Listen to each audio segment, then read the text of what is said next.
Sai tau feu ma. Kai whakakakato atu o whatongia. Kai puia. Ke kai te toa whakaloa a te taini. Koe. Tumu ati o te hine mari o e ahoni. Toa ila. Pea mo Francis. Tangata iroa. Oku hiki whake keke ko ni manaua. Oku hiki atia e ke tonga.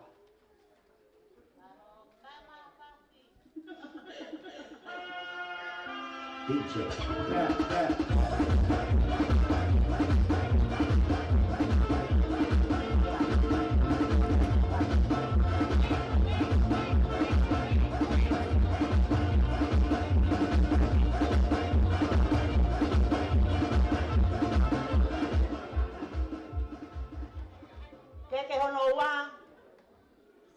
Oku hiki atia e fifatfa tamo hono koloa e fala paongo uongo kumi keke ake a fifatfa o e tuanga keke fala tahanima afi ake toka wanoa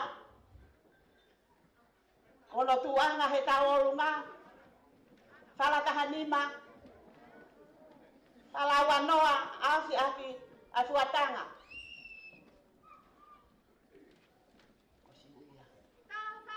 koe koroa kotoa koe ni fuaki aka mae faho e tahine mare o yaka ko ni mo ne sila pahe tahafe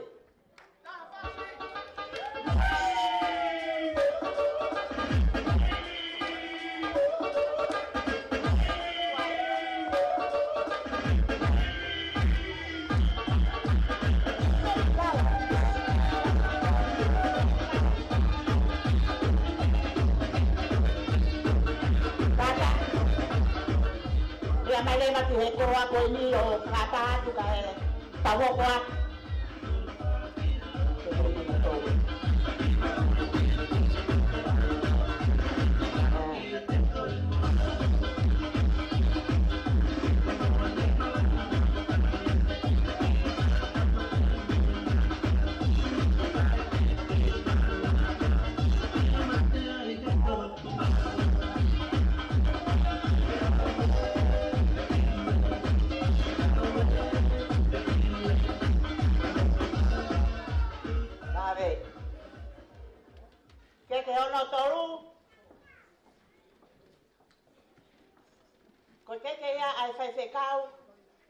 Tahine Mario aho ai sake poualu hiti akia pietonga wae fala aofi monosila pangatahase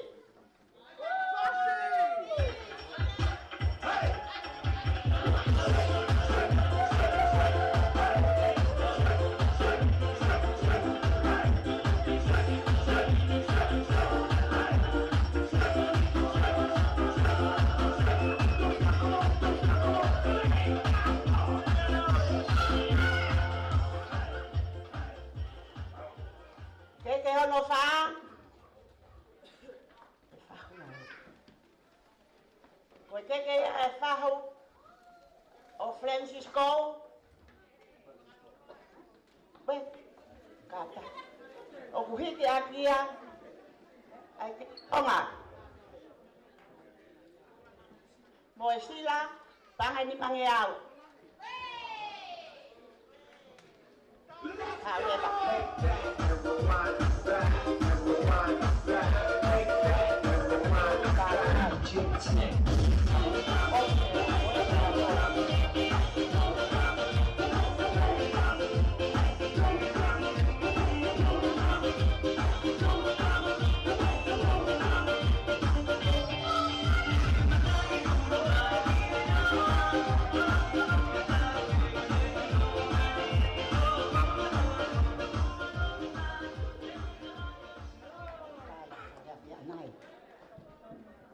koe ke kereva o kutoe ke ya au wau tai hen hea koe ni ye ve vai lea tua o fa ale alo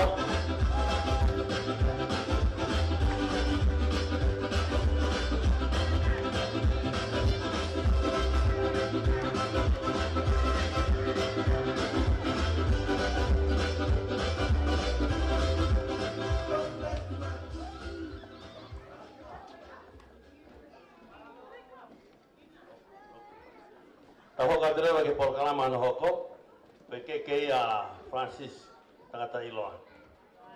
We'll come to the cake of the grooms, and one of the ladies here will do that for me. Okay. Balo pito MC, fagopua ai pangai, o ahoni ke tahoko atu ai keke si tangata a Francis tangata iloa. Ko ngahi fatongia ko whakahoko he family ko ia o te whine mali. Ka koutou ko he ahoni ke whakakakato o fatongia whakai whae. Tulou mo katoa nga mamaluni. Tuko moa ke whakamalmalu atu he talamalu e whanua mo lotu. Talangata he ia te au pehe ki hou eiki. Ai ongo whahu o kumo mea mai tau mua. Tangata eiki pātere, kau whai te kau i kai ke lawe i me moani, whamiri pia moe maheni, o tau i wālolo i he whaleni. O kōkore ke omi ai whainga mālieni, ke whakakakato hoku whatongia. Isa, te ria na aku whesiri alo te rie, ko hike ahoni ia, o whakawhetai mo i hua atue, tue. Fia, pia pata, a loto e ngai whae, whakakakato ho mau whatongia. Tuku pē mua ke whakahauko atu hoku whatongia, ke ko ki itama. Wisa na taku ko te makaka noa. Ka toi fe ko no ko pe afanau. Ko aho e bari ia tama.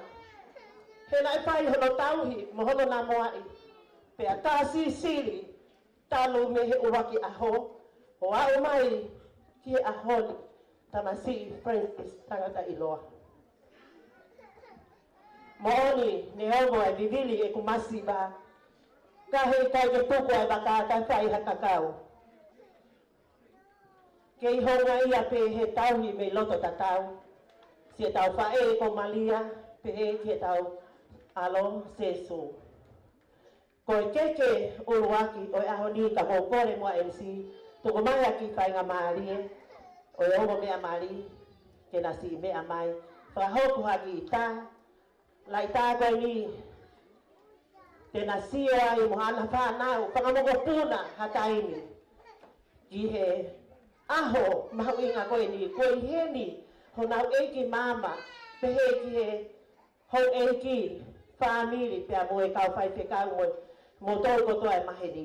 Kore mua ke si, hawa mea mari, mo mea mai o whahoko a laita, pia kore atu ki he o mātua, a Francisi, pia moe whamiri, pia pehe ki he whamiri o e whewhine. Osi pe gua hoko le baka ke toi loto ke whakalolo ai tai mi malo. Ora ke a mea ta i maki asi pe kai whakahoko ki ta koe ni koe souvenir ki a honi malo.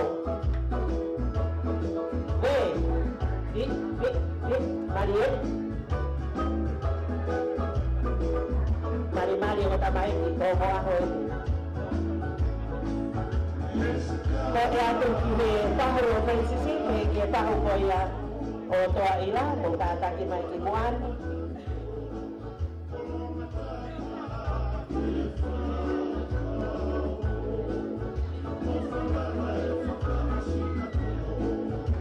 Ko lava ko ni, hoko mai e whamiri ko ia o toma. Tau, pia mo toki tai mea nai, pia mo koe ngahi tuai pe ana, masina, mo mea mai. Ana, Gorila,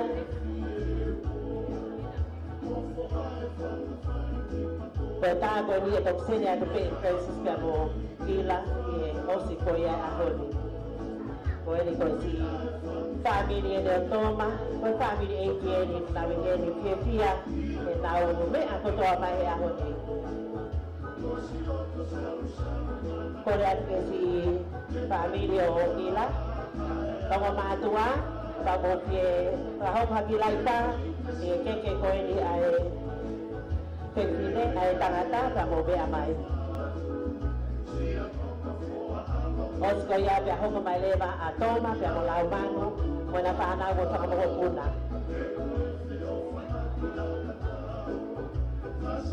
Malo io kore pe tau babare pe tau he tai ni kore atu lau mano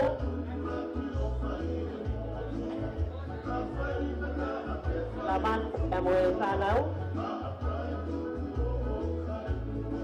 Tau lau manu Takai do Mea mai ki kuan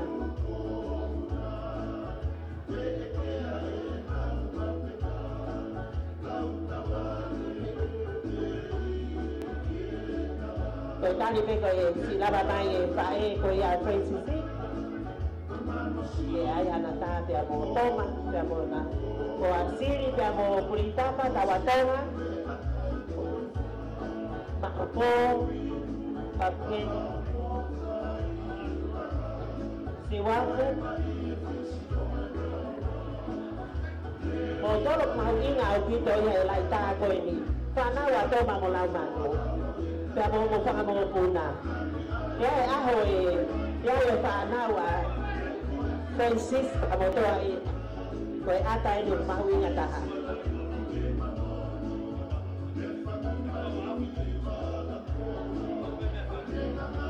Koe atu o pure pe tai miri taka o sipe lau manu ko ai pe mo ko pe family lau manu tau ki tau ai he I hoa tonu o kai e patoki ai tae. Tuai te lawan.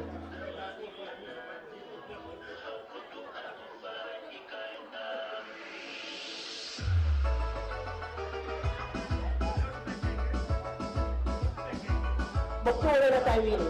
Taimini ko toa pia laumano. Tani fisi.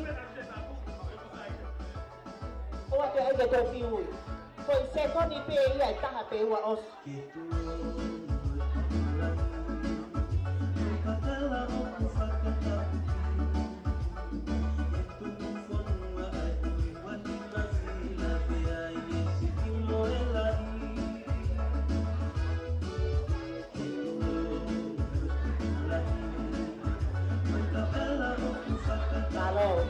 Malo apito tamea po lava ki faita.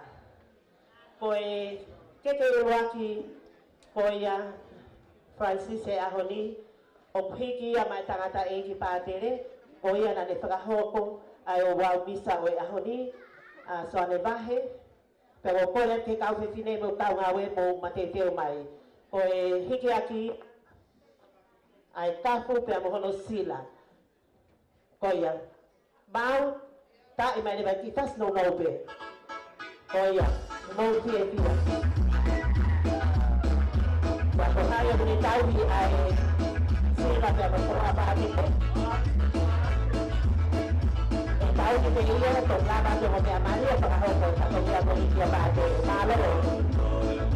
malo la ba ia DJ koe keke noa o koakia ma ai mehekitanga o Francisi o ana tangata iloa tau paao. O keke aki ai ngatu pe ki ono ufi ufi pe a moi tuanga o enekeke. Tai mai tau kasi. Owa! Ye! Mai!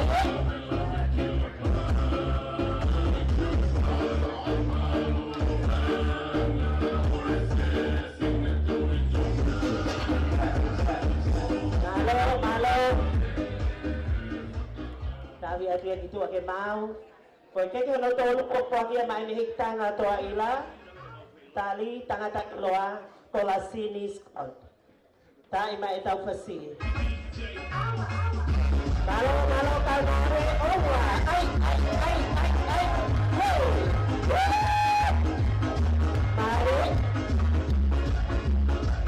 Korai din kami kikipani. Lama manjay.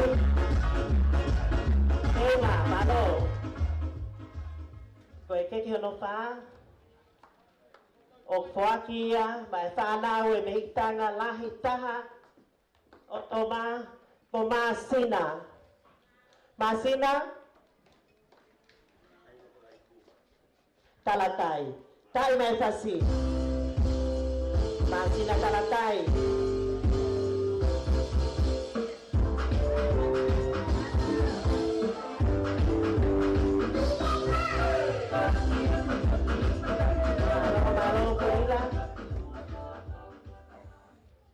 Koe keke no ni ma o whoakia mai whanau e mehitanga o lau manu ia ko maata po fisi. Tai mai tau fasi. Malo. Owa. We. Koe whanau e mehitanga lau manu. Koe keke no o whoakia ko parents ay ko amini pe amolanga kali ay amolanga kali ko ne heni kautai tai mai tau fasi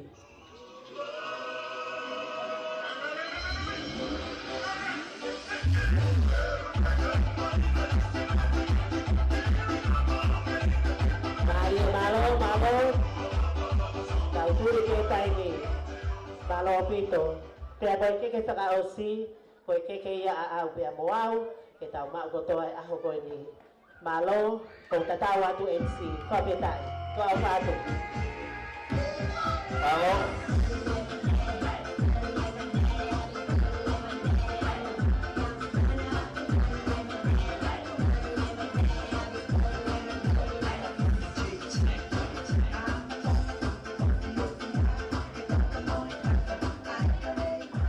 Programa na oko ke programa mahu ingat hai a Pe ko kau ngā wete nā mai o fotu utu e tau pawhi e mea tokoni. O ka heiri e nā mau e mea tokoni. Te kore ke whai whikau ai sake pōwal. Ke ne lotu tāpua ki tau mea tokoni. Ka e raki o mai a ki nau tolo fotu utu. Koe tau whonga ma mea tokoni ka matape ngo te pire kana koi mua. Tuki hoko me pe u te pire. Kura hoko me pe ongo ta whaki whakatawos. Sina seti loto. Anga te pide. Koe kore atu kone maa upe, pa te kore ke whai whikau kone whai tau lotu tāpua ke mea tokoni. Pai ka heiri re waia, pai ka mata rewa mak mea tokoni. Koe ngā te pide i mua full service, koe nā tolo ngā heni te nau toka ngā e ngā te pide koe ia i mua. Mālau pitu. DJ?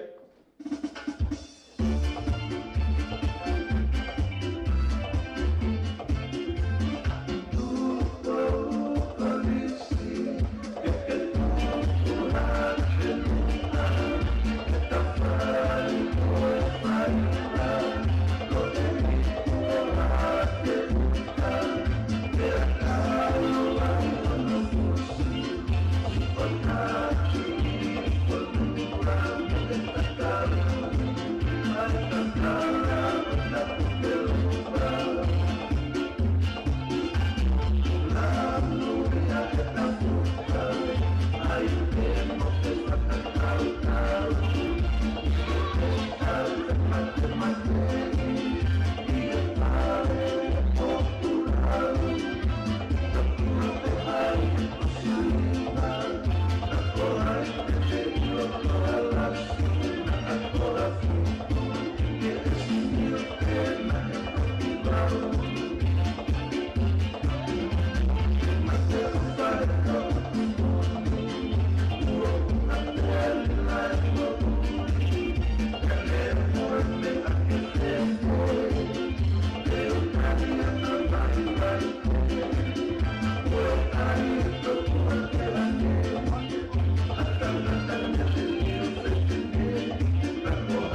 koe ku more hao ki, to hao ki, koe ki e te au hen.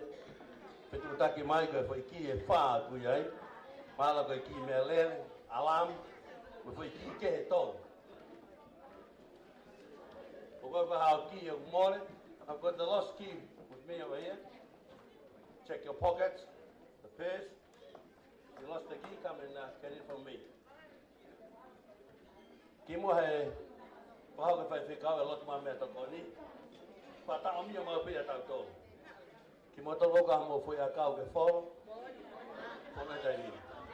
O te tokanga mai koe ki tala atu. Tokanga koe ka koe. Kei te atahe o whalahengi a koe ka koe. Kai moha hu ai moia. Whai koe umea koe ia. Tō mui tau taim kai hoa tā ko wha taim kai a mai. Mau ke whamak me toko ni he taha hoa tā. Koe tōru tau tonu en. Koe tō mui koe hoa ua. Koe koe ha fui a kau, take it. Those with the needles, please do it now. Don't worry about the person beside you. Koe mua whai a koe, whakahoka umea. Koe te ngalo ki apa tau, piko hioi whakapō. Ku mea whai a kau nai ngalo ke whoro. Koe ai whai ngā maari koe ni, ngāri māu e kau ina tolo ngāu e whalen. Uka rea ne nai ke. Kainga me he kariko mawai tangi mo uru tolu. Kina tolu me putu ko holani. Tafaki ko ini. E mo ma me to koni me ya. Pa fe me ya. Tafaki ko te mo nga tafaki ko. Imu ahini pa me to koni ai. Talo mo ufi mo kuma to help yourself. Maga fonga nga sai taga te pile mua pe mo te pile nima. Tata pe ngata faki. Maga pai ha taha mo nima he tai meta. Ulat ta hoko pepe me mui. Al pe nga si tau lava to to. Te me to koni ulah ya bit. Tamai kina to pe ni te tau. Lava po ma me to kon pe to pe. Pe ko kori ka pe kau. Asa ke po wa. Ni ta pa ki tau me to koni. Ka hile pe frata te pile mua. Mo me to koni ka to. Malo.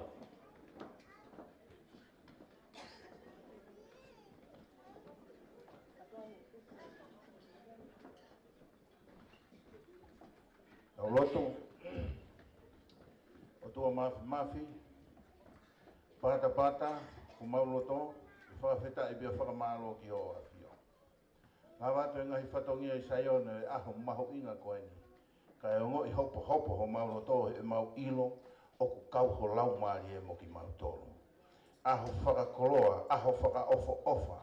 Pea ku mau i heni whakataha mo e pōpua ki whakaosi, ai puna ke mei sai o ne.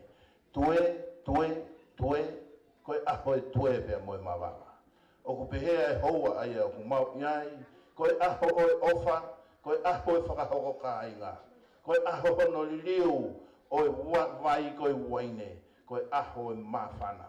Koe aho e takitaha tuu ki hono tuunga, o hange koe a ku mau mata e houa ai o ku mau iai. O ku iai eki mama, me aho eki, haamata pure, pehe o au ki he whae hoki, koe aho e takitaha tuu ki hono tuuanga. O ku mau whakawhetai pia whakamalo, kau hia koe whakatahataha kua whai e ho awhio. Me aho eki, o ku here marupo, hauta ulu, kawa ki motu, mola loi, ka pehe whoki kia maia, whakawhetai pia ho mauloto, o ku whakalau maari e pia kainga me he kolo kakala.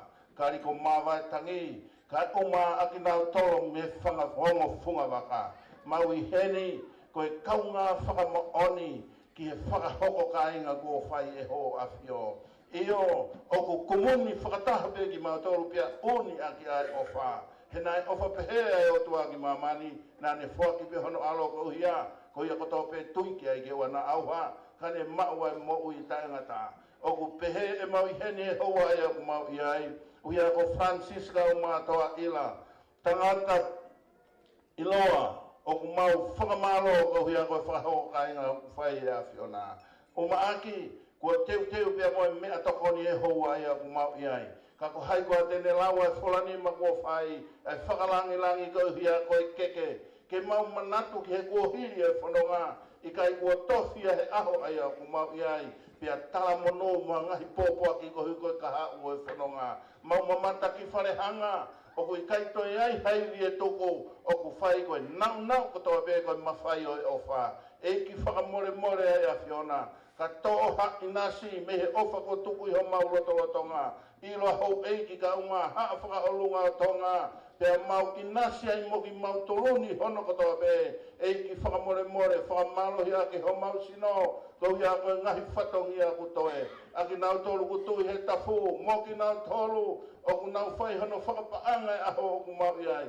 Eiki tāpu aki mai e ho a whio, mo ki mau toluni hono kotoa. Whaka inasi aki mau tolu pe whakakato aki ho merino. Ia klaisi pe koe aro, kako ho mau whakamo ui. E meni, pe koe keresi hotau eiko si sukalaisi, o whakatua tamai, whiohi pia me laumari e maa oni. Kia teki tau tolonia, ka o mai ongo mea mali, pia oa na hiri, kai whai pe o taingata. Amen.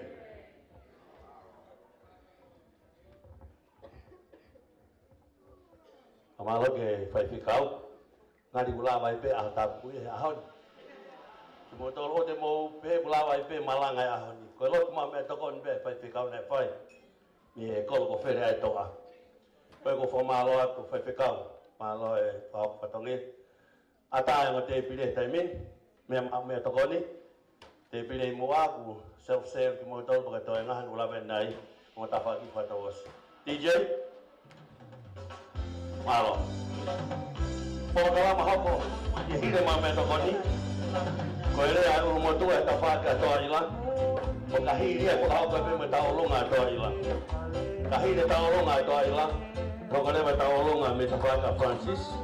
Ai lea me urumotu e tawhaka Francis. E kahiri e whae me taolunga whameite. E mahola mai kona.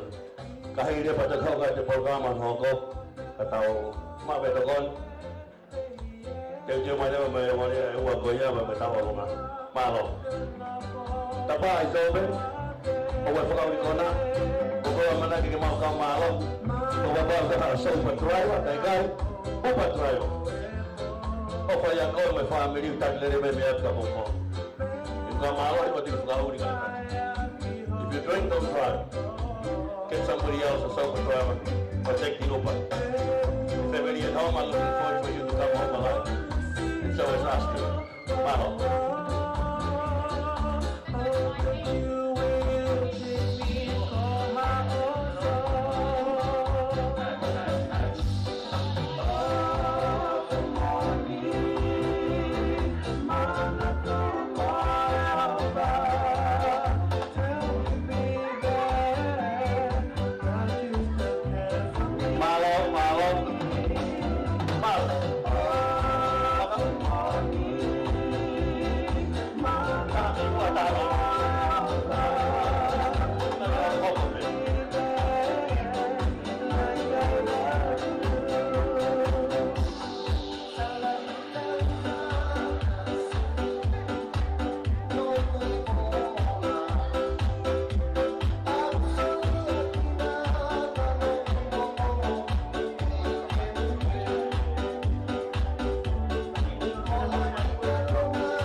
Pono bela ine kata. Kai ke o kai ta pa do foki mai. Foto o mai foto to. Ke la be ma me do ni. La onu bela ine. Modolo. Ke me amo me anga mo kata ko ka mai kiu. Ke jo ta ngai programa ke. Patan.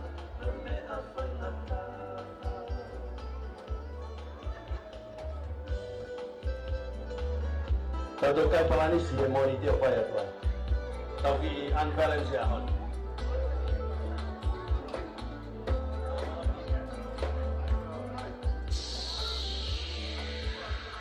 Greetings to the whole wine world. It's I, Folawan, you're now listening to my top of DJ Bills on the 1 and 2. Listen. Keep the line moving, please. Keep the line moving. People are queuing. I know it's a long day. Pero que país de canción más leo que visa, pero más hay que tiga lama con pom. Ana más de con aquí que capaz con pom. Bueno, que lama.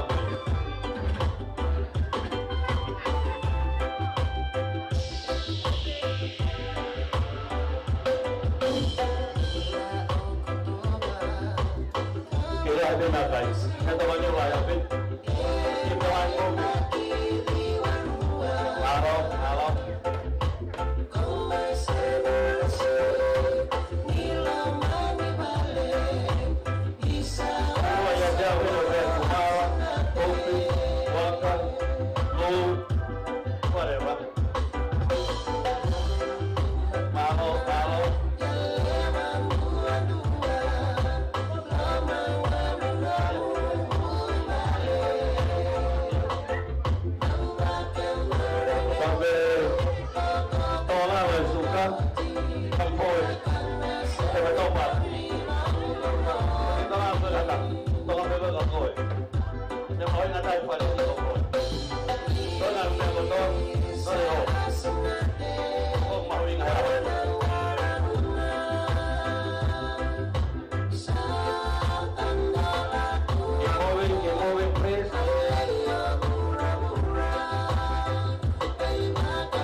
Halo.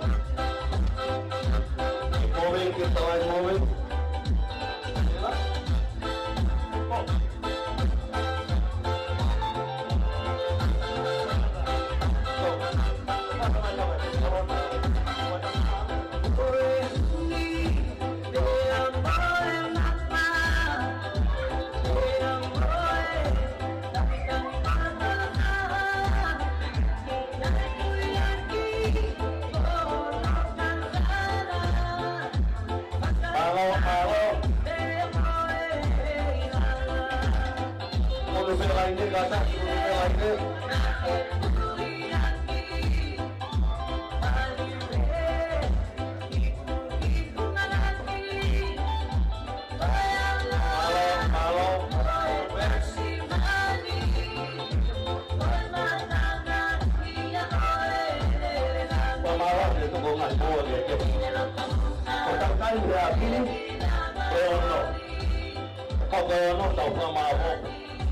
Six o'clock, we are in the free place. So we don't want to go on we get to we'll run, but that's how we time. Take it easy.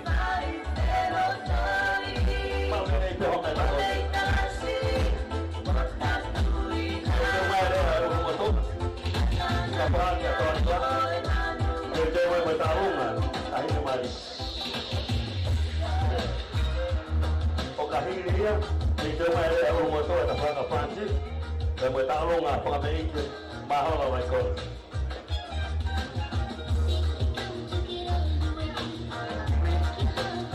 Semoga saya faham tolong aja harus kata kebetulan mai kita ini kita tahu kan. Keep moving please, keep moving.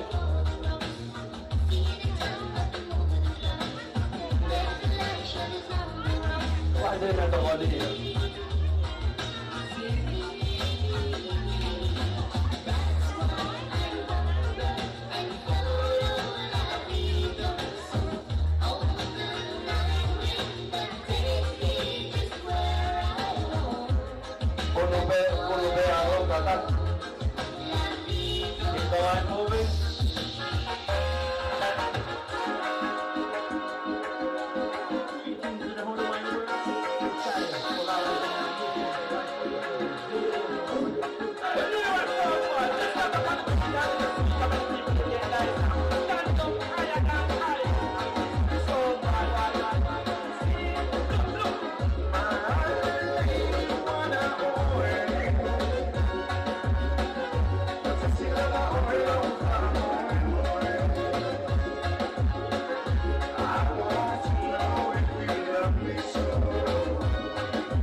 Por lo menos me traigan bello mal. Por lo que tú ahora sabes cómo es human.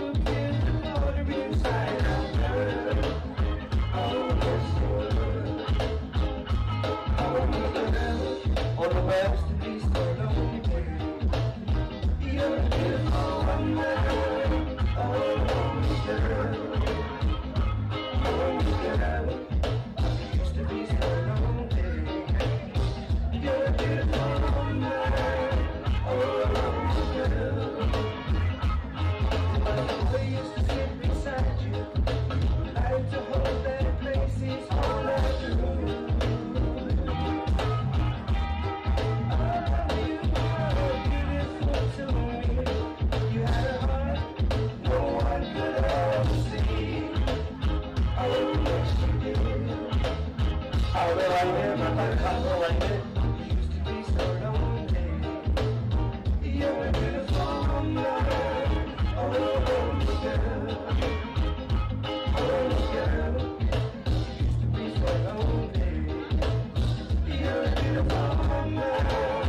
Ayaw na doon.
O kahiri ya, kau kata mereka awongan, atas ni mari.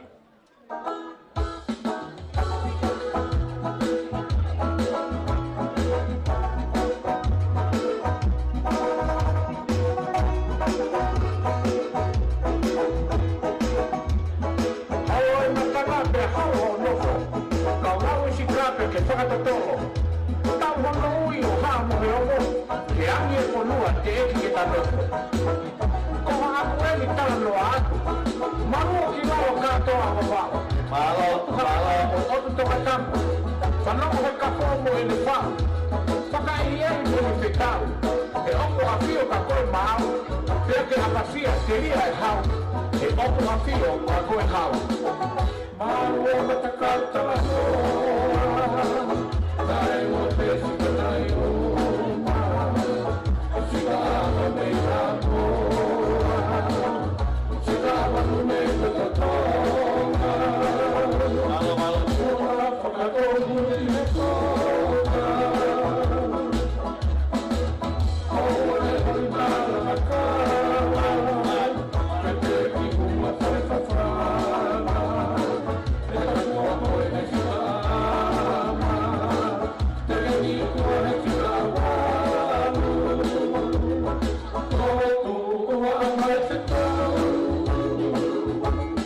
pe. Kale le ia ko fu betani ma me. Kwa ta ta ni la ko ka ma no.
Tokoni, pagahaka te lea ulumotoa, ita whaka toa ila. O ka hoku hilia, mai hoku mai pe ta alonga toa ila, i ose lea ulumotoa. Malo.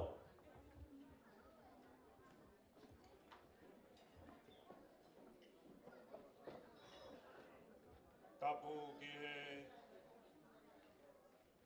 awhio ai otua i o tau lotolotonga. Ia kou kore wha more more atu makalanga hiwa. Tuku ke tā kawhataha i he pangai ho whatongia.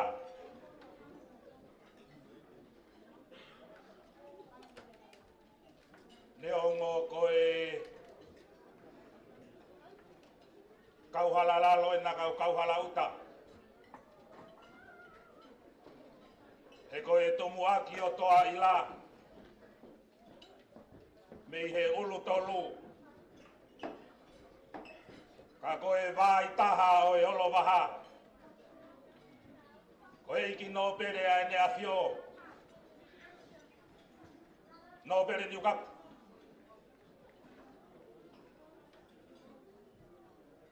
E a kone whakakala aki a e mutuani. Ko mai a palai vai. O poke a e mai a lalo e whatongia.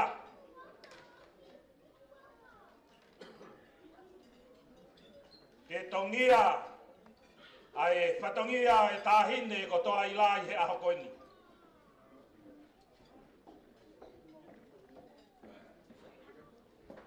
Makalanga hiva.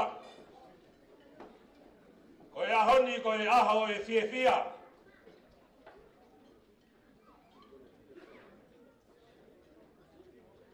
Ka uongo ki he loto whare o toa i la. Koe hui koe whisi pea ua e taimi.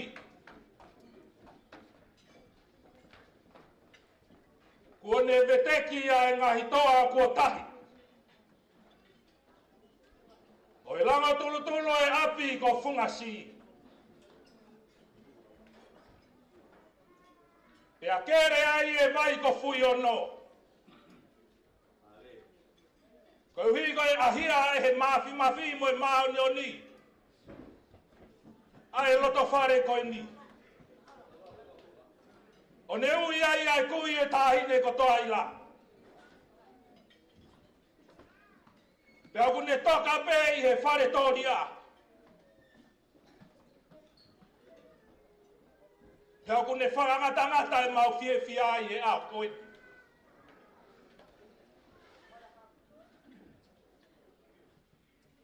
Ka koe ahoni ia na e whakatutu he tangata.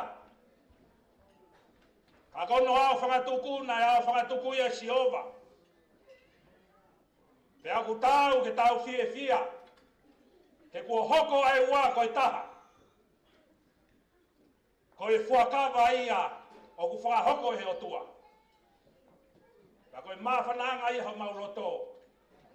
Ka mo maulau maari e hi e fiaf koe ni.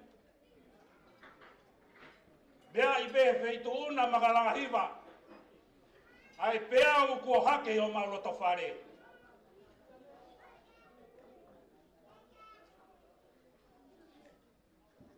O ne puke ai fia ai ngahi whae.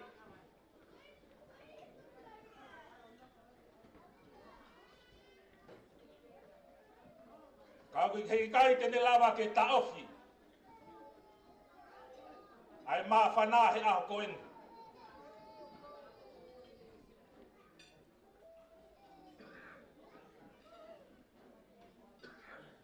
Ko e tangata eiki atoa i la. Hange e koe whakatapu na e whakahoko. Ko e nelere mai me he ulu tolu. Kau maa e futu ko holani. Nai whakaolunga ia he whatawhata. O e kari ko mawaitangi. Pea whai ai hono namoa i. O teke ke kari whana. Pea teke ke kari loa pea whai ai hono whakahino. Koe ui koe aho peheni. Ke fia e eki no pere ani a fio. Kau maa e ulu tolu mo e futu ko holani. Oku pehea e maa whanai he aha koeni. Talanoa e poto ko Solomone. Pea kou kore whamore atu. Tarai whai kau maa hata kiotu. Teria na ko malakaki alo terie. Ako sio ai poto. O kia e aho whanau ia ki tau toru. Pea ia e aho te tau mate ai. O kia e aho ke tau fia. O kia e aho ke tau mamahi. Pea toki wakai ai poto ko Solomone. Tā koe mea o ku mamahi ai. Koe mea ku fia ai. Koe ngahi mea pia ku muna. Koe tau fia hea aho koe ni. Koe tau fia ai he whau whamiri fōu. Koa pangi te tau mamahi. Koe ngahi mea pia ku muna. Kai toki whakamao bopo he poto. Tā koe mea pia ku tūtai. Koe otunga pe taha. Pea koe whaamuia e whamiri koe ni. Francis, tau mātua ila. Ko i mea kai te tau kai he auni pe tau fie ai. E osi pe ia. Whahino ino e tarai pātere i whana lotu. Ko i ofa i ho mo whio whaaki a moua. E osi pe ia. Kauka pau e kai ke langa ia Sihova. Ko i koto muna pe ai whau whamiri o ahoni. Ko i whehui o ku whahoko. I hata hape o ku alu ki he kātoanga peheni. Ko hai e tāhine koe. Ko hai e tāhine mari. Makalanga hiva. Rea e tangata hiva e hiva e ne whehui. Ko hai e nao ku hake mei he toa wha. Ko ani poukohu. Ko e tāhine o ku hake me he toa wha. Ko e tāhine pe ia o ku mawhai ano lai vae. O ku pakupaku ano lai longu tūhu whanga e whakatapu. He ko e tāhine pe ia me he whanga reonga. Ikai ke ia i ha mea ia hono nima.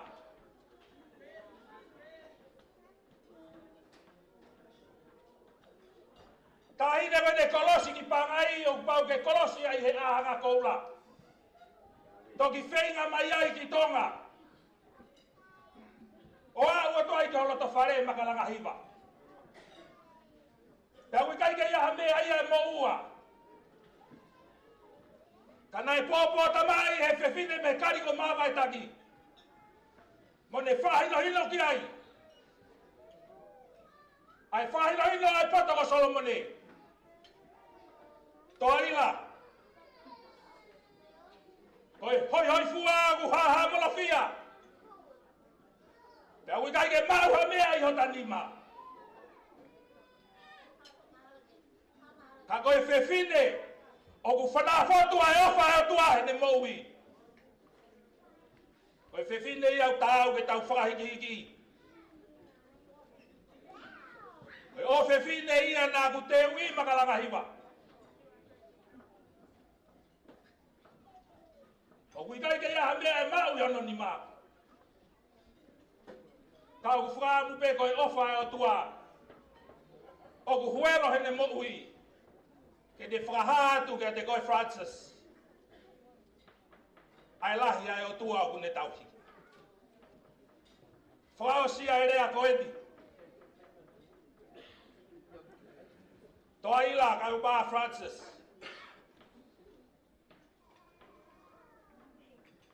O kuiai ai ki hala i o mau motu. O kuiloa koe hala tua niu. E koe whakatua niu. Nai tok whakatu ai ahanga koula ki mui. Ka koe hala e ni nai ngā ue aki. Nei he paha ko ia o foa pia mo koulo. He paha ko ni makalanga hiva ngai mā Francis. Koe taimi o ku whakafuri ai ai ahanga. Koe tauke i pe tene lava. Pia koe talanoa e hala tua niu. Hono whāna hi o hange e peha tua niu. Pia koe lua i he hala koe ni. Koe muiwa e pe. Koe ne hiki mea e bae o e taki. Kai malaki ato ai mui mui. Pia koe ne hala peho mala. Ko tawhia ia he ahanga. Francis kau mātoa ila. Tere ngahi mea e maamani koe ni ke tuku ai ho mo whalala. Ka kua whai o tau whahino ino e Solomone ka ngai mea ko iau ku muna kotoa. Ka ka pau te mo omi ai o tua ke tau mua ia. Ka tuku ke taki mua ia e hala tua niu. Ka mo mola mola mui vai atuai. Hei gai te mo tawhia. E hala whanonga o tau whanonga ai. Tala monunga tu ke whare kolanga. Tau ange mo siova ke ne tauhi. Pane whakauha mai e ne monu ia mo ne kere si ki o moloto whare. to all our non-Tongan speakers, on behalf of the Aila family, it is a pleasure to represent her and all her family. And some of you might know this, some of you might know. At the moment, we are currently mourning our dearest mother, Toaila's grandma. She just passed away. But with all saying that, it won't hold us back from celebrating your day, Toaila Francis. We may wish you all the best. May our Heavenly Father bless and guide you. And may He be the lead. May He be the head of your new family you've just started today. And we have all witnessed here. We all came here for one reason, to celebrate and support and show how much we love you. We wish you all the best in your future, in your journey. To our father, Malo. Pas mai ke. Hoko dia ulu motua. Mai apply vai. Amalo ke hoko fatangi lelei. Kata dise tu tiga ke semai. Ko ko ke DJ. Ele tama pas. Te ko ki kau awe pale ni na kwa ma po ko. Ne to ko ni. Ka ho mai dise. Tem go te mai ta lunga. Ai ta hine mai. Malo bi. The museum is not yet soon, but the way this is placed in mind.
Ko taolonga e tahine mai ni ahoni.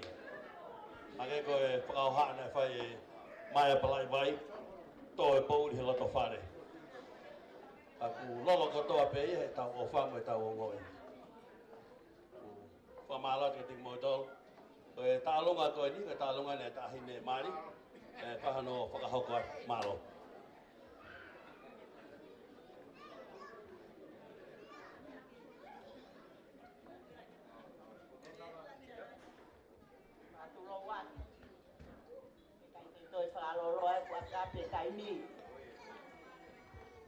Ko le fa mole mole at tu pe mua ke fai ho pi fa to ni afra os kon ke tama ko ni o ki lo pe ko ku ngal tu ku e a hol ya kwa ko le fa mole mole at ko tu anga ta ta lu nga ko fa la wo kum a ke to ka wa noa ya ko holo teki ko to la wa fa mole atu tahine fa o ila me amai ko aho tori mofiri ke fa mahino ko aho ka ti to ya le wa mo hata o ila ko ngal tu ko at be ka ko o si e fa to mi ha kita ma ko ai fa malo at o tu ko mo wa ka ke me amai whakalangi i tama masiva koe. Toi te teki na alawa i haki kapa inu. Lewelewa lea tua o whaak.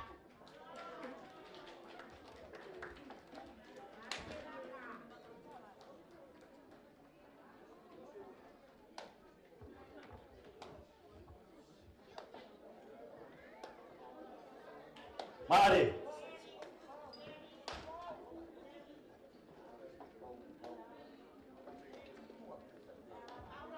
Korea ke ki mo tolo e tula whare me ka whameide. Whamana tati mu i pehe tahi ne taurunga. Kua pehe tahi taurunga ke a tati mu. I taunga i taurunga ko toa pehe whia whini.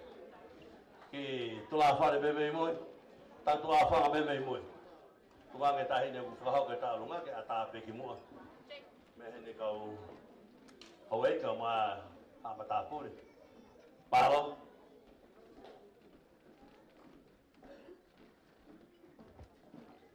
Kahire taolonga koe ni, teu mai ere a ulumatua Francis tangata iloa. Teu mai mo taolonga whakameita mahola baikona. I'd like to thank for all the workers in here. Been up since this morning. So thank you for all your hard work. We've got a few hours to go.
Francis mo toaila.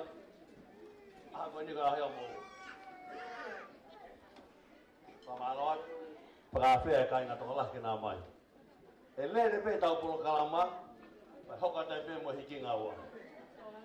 A program will be going. Dessert will be serving. So help yourself. Don't be in a hurry. Just take your time. Go, que suka ilo pe meeting. Papa pe go ton ke top up o e tu khai. Pamalo ke kai ngao. Toila. Kai na me kari ko mawai tangi. Mai kai na me u tolu put ko holani. Kai na me longa ngata te me lupe. Kai mai motor ko tope mo lava ma ko ha ke talunga. Ta hine mari ke ahoni. Kore a gogo kore me da faka Francis o mo to Francis. Ba ha ko e tabi te Lopez. Ka ko ke lava mai ku hene pe hono foha. Ahani ke de foka ho ka tra ele ko ya. Kora ko motor ko ku ma wikingawa atabe.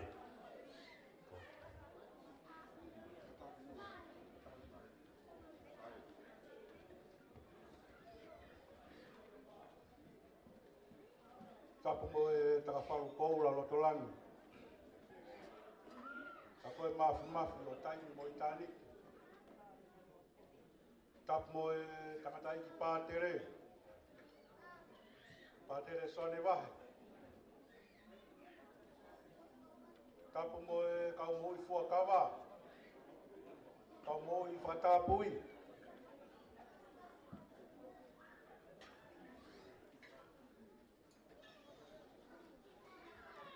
Tapu mo malupo. Me kau no loto e whanua. Tapu mo e whahu. Ka koe alomua o e aho. O eiki e katoanga. Te ala wholau e me hitanga. O kutalai ho ta whaunga koe tonga. E nofo e whamiri mo e kāinga. Whaitapu ki hongo mea mari. Kia Francis ke auni tangata iloa. Motoa ila tari tangata iloa. Tapu mo ongo whaamiri. Tapu ki he maheni. Mo ka ngā whanonga me fiafi koe. Patau mawahe, ke kau whorau ka tau pē me i Toporeana. Ki mua piau hoko atu, o kua fie tala ho whonga, mo mape whai whorau e whamini. Ko Francis I tangata iloa, tupu ia he whewhine, Stina tau hakau whare kaoni. Ko au Johan Lopeti, tupu au he tangata, ko mau pese whare kaoni. Ko moko puna whaa ki maua, o e mau ui. Ko Christina tau hakau whare kaono, ne tuk mea e a siri tangata iloa. Siri tangata iloa, ne tupu mea I a sanalio tangata iloa. O sanalio tangata iloa, ne tupu mea I a siri petelo tangata iloa. Ko siri petelo tangata iloa, ne tupu mea I a toma tangata iloa. Ko toma tangata iloa, tuk mea I a Francis tangata iloa, o tau hena e fiafi koine. Ko mau pese e whare kaono, tuk mea I a sete vaia whare kaono. Sete vaia whare kaono, tuk mai mea I a awaia whare kaono. Ko awaia whare kaono, ne tuk mai me ai a Tom Lopeti. Ko Tom Lopeti, ne tuk mai me ai a Tavite Lopeti. Ko Tavite Lopeti, tuk mai me ai a Johan Lopeti, ko wia ko whahauha atu koe. Pamalo atu, Patere, ai langa o e whareni. I wholofola, a koe makatuku, maka koloa o family koe. Pamaloa tu ki heongo whahu. O ku kakato e pangai, he iai hono siweri. Pamaloa tu ki family o toa ila, tari tangata iloa. Malo e tahi tamarere. Ka ke hoko, ko he ilala. E api ko hou matala. Maka o whe, paki mo e toi. O tulangi, wha o ne lua. Hala wei kai tau, mo whanua kui. Wha maloa tu ke whamiri o Francis, tangata iloa. Malo e whakalangi langi, mo e wari ia tamu. Wha maloa tu, e taha ko toa pe, o mou lolo whatongia, ka mou mea mai, e tau kau ngā whakamu oni, e aha mahu inga. Lewa e malanga, mahenga whaa kau halauta. Amalo ke Johan, whahogat e lea whawhongati o whaika Francis. Tangata iloa ke ahkoe. Kai ki tau te whakalolo, koe tau polo kalama koe tau olunga hana hokoe, tau lunga maawhana, maahola, paikona. Pui tu ai tau olunga koni o pehe. Wa tapu ke ai tumatupu. Pe tapu mo whanau tama vai pukua. Pe tapu foku mo whaawa mana. Ka taga jago whakahawatsi whatongia tuani. Whawhongata whakamei te tamasi imari ahoni. Ko kingoa mo mahola, Maria Lua, Junior Waikona. O tau onoi. Ke ia koe Bailey Road School, Manuelinga Toni. Koe taurunga whakatonga koe tahaya hoku ngai tare ni ti fisimu a ko mo uia ki. Koe a koe pia he papa mo e kunena. Tala tuku hap, hoku tau tolu o kamata e kua ko whaiwa. A ko pe ngahi basic fola hap, taurunga e ne walu ko o skau ki ai, ti wake ahoni. Urere mai me funga whaua, hala tauriki, a panolo mo siuma whau. Ka pe te apu ko utua ne, tau sia ki bus. Te kai ngalo si kolonga tata. ai ne toa ere a tau whahau. Hawhia wa talaki kot, ko mō mahari e whakamotu. Hawhia mai taki mamata ki o kolo tupuanga, e whai wa whakatonga. Paki mo e tau i mo e o tulangi, pāpai o te rea, ono ngahi o tu mātanga. Kai hulu whau si api ko waini aku, mo e api ko hou matala, mi loto lapa. Ko mulangi tau monga, ko e teu whakasā. Ko e whau whakamui tahai ni aku, a pātere kuri tapa tangata iloa. Ko e tau kete ia e kuru papa. Ko e lahi tahai e whanau koe ni. Ane pekia, ini o tok tap, o tonga e tok whatongia he lotu. Whakahiwa koe ni whakaku me hopa e laa, i he senturi wafe. Kana ne pekia ia tahiwa, hiwa pito. Tika ke oko mai, ai meri ni mwe fo. Mao silang mama o pātere, te mau pore, hakai lang tau ai. E ngahi ahon, ma ofat ka te koi. Ta kulangi tua mai e kau tāmea, o kui koe tau band. Mo e kupuna ke ko tau matangata iloa, koe kupapa ai. Whakapapa, mahau, Maria Loa, Junior Waikona. Here we go.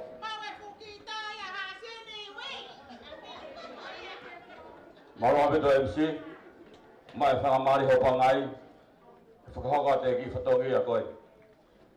Koe ki taurua koe tako teo ke whakahoko, koe tauru ngai e whakatamai a Francis, o mau toko toru he, ni mau ki te hene o kia seria. Mau whakamari, whanau me whakamokopuna. Te koe te ke kitane tauru ngā, o whangai wafe Amerika. Pau kura ka Francis, kata mua o toi ka Francis. Roto be, ko fuakan be ka Francis. Kaka ki horomo be Francis ki mu, kaka te gala ke ki fofonga o tuka shua ko le hoi o at. Aska pa ke lawa be mu ke ki kaka fa ka Mama hoa ya koe, he ko ospe a hiu kai tau te feburi ki tau te sofa. Ho ka tau po tapa po siri, la lo me ki kaka mahala mo tua pa mo toke ata kita. Ai fe mea ko ya. La lo ka toa. Ni kaka mahala, paos, ko te alo pena. Precis he a hiu kai te ke do siwa.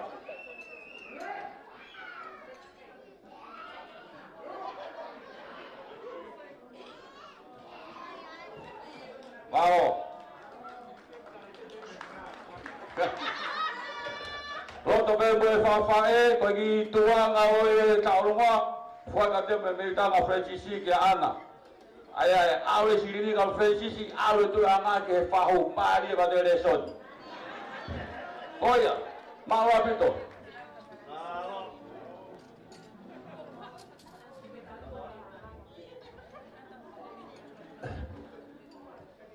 Kau tu la fare, me tata puka ne whaga nei, I mui he tahi ne taurunga. Koe ke whaha tu la fare me mu. O te whaha toi te ka whariki, o swai te ka whariki he toko tolu. Malo.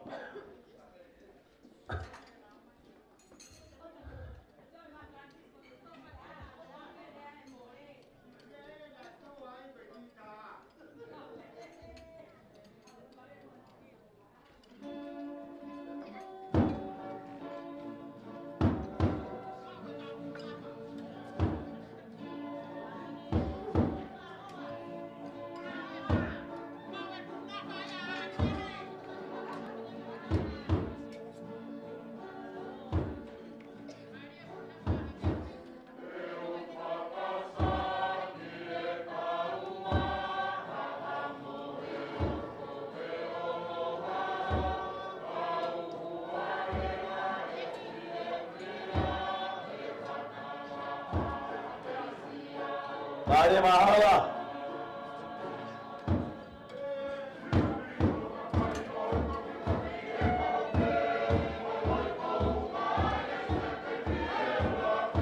Mari.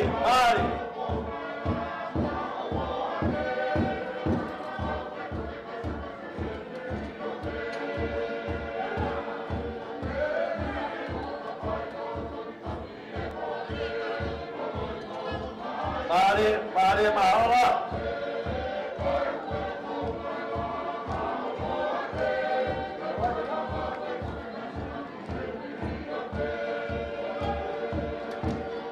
Kalau avare manato ibu ite.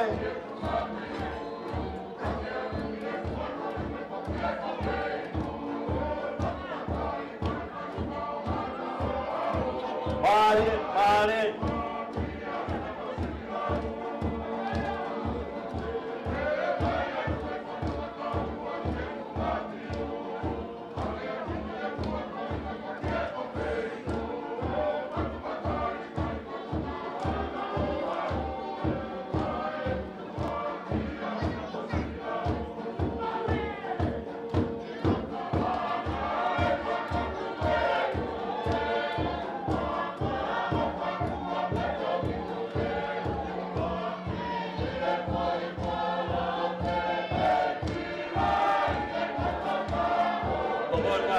YouTube kan, kau YouTube, kau ini tak lagi pakasa, dia malah lagi bagai.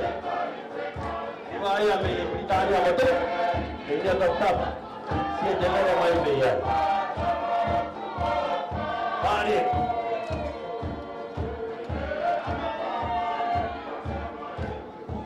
mari, mari.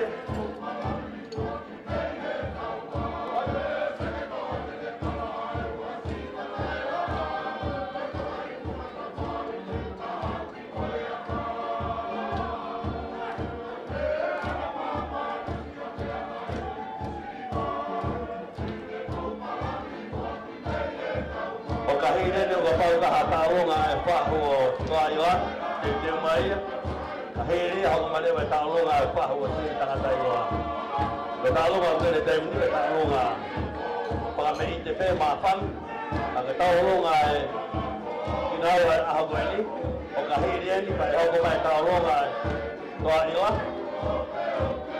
na mai pa ho si tanga tayo o kahiri ka tawo nga ma pam ka ta chitu ta chi mai malah dia tahu dengan tawadu, ono, sama apa yang kau pernah lagi ngawal, kami ngare.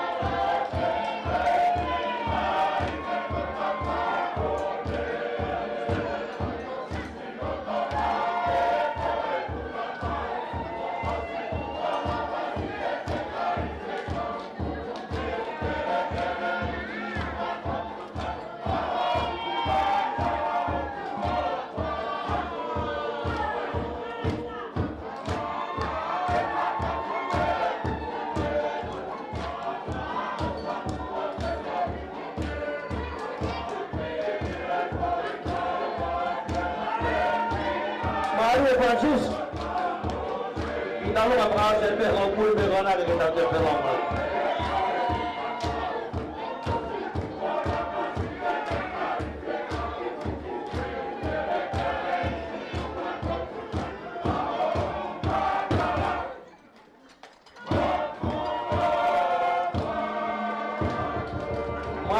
Mari, kalau mahal. Malo, DJ, malo.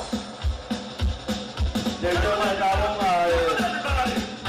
Paulo Torres, Paulo Francis. Ini baru mana tahu apa. Kalau ini tahu mai, baik. Soal tengah sampai mana ada. Mari.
taonga whahu o toa ila, petu taki mai.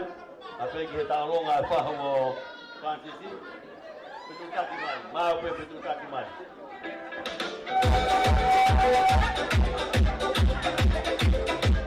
Vai.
Oh yeah.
Francis Paho Francis kahire batoki mama e talonga toila atiu tiu le lepe kono smawe talonga ya Francis malo bit kahire talonga Francis Paho Francis ya ana fa pa hako malewa talonga ai Paho toila o kahire hako le talonga ngahi fae ngahi fae tangata toila Kahiria pa talunga leva tafaka lawan Fire Francis Malobi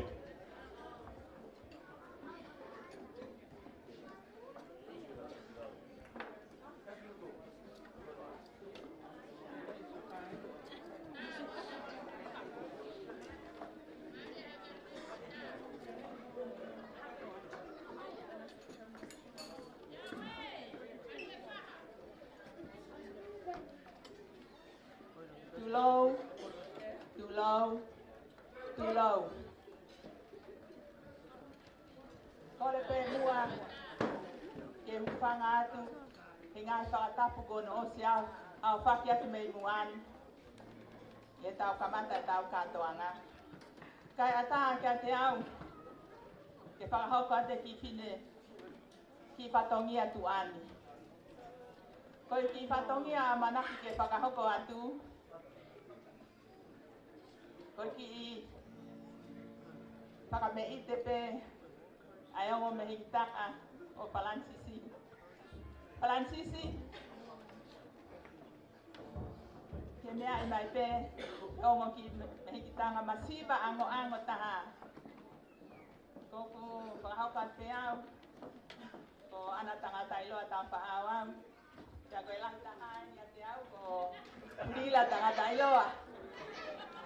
Bako lere mai pe mo maki whanau. Pakahoko ato ho maki patongia masiva ko ini. Pakaamu hange mahina mwela amo ko la. Ke mapaki mai ke kai ko maki patongia tuan. Ko ya Francis ka ja me ai mau. Ki tola pe taha. Na au nga ki ya de koe. Ya mo to ai. Da koe ke pare ya Francis.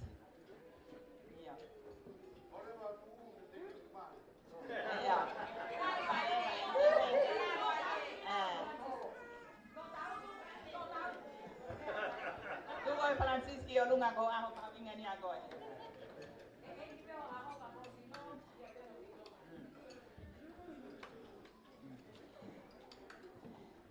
Kore atu peko ki tuana ta nana. Wate atu ya bai. Oya pe malo. Ako ito nga gini nga pagkatahaw pa.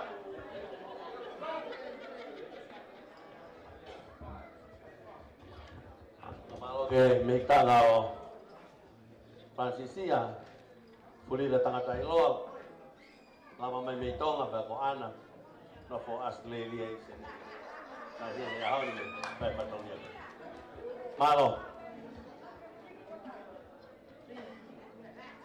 tawa to nga daw ken ko nga at sispa nga muhin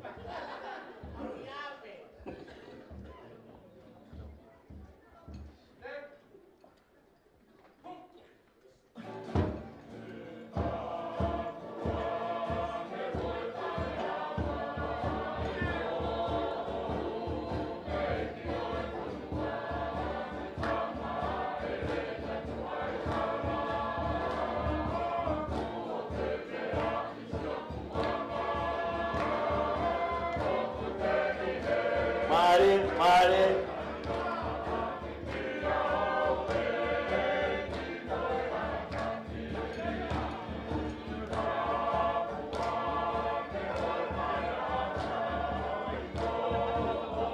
Bagian otolangi ka mai ko puna.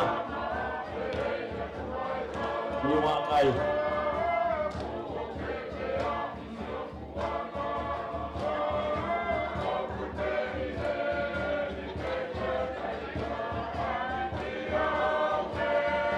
Kalau dia di sini, kalau tahu nggak apa hilang.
everybody. Hello. Hello.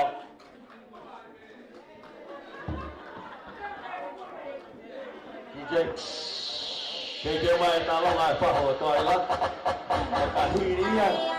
Ka ho ko mai talo ngai. Familia. Mai a pa ni. Alpa. Alpa.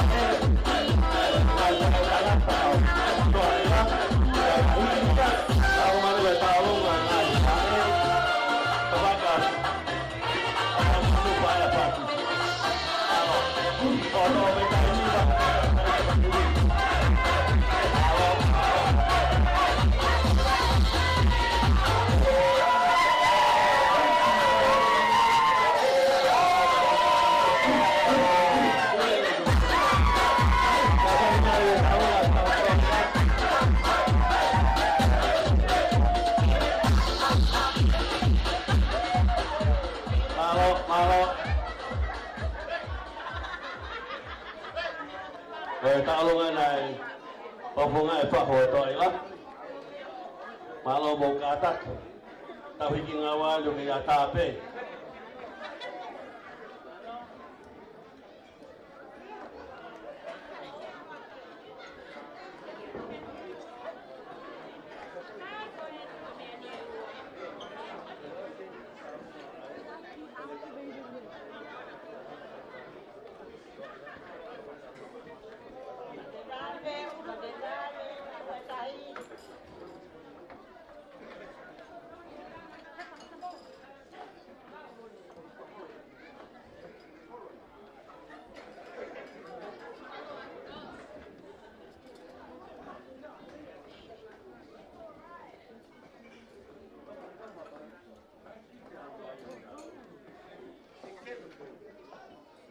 cái tỏ tỏ ra được đi.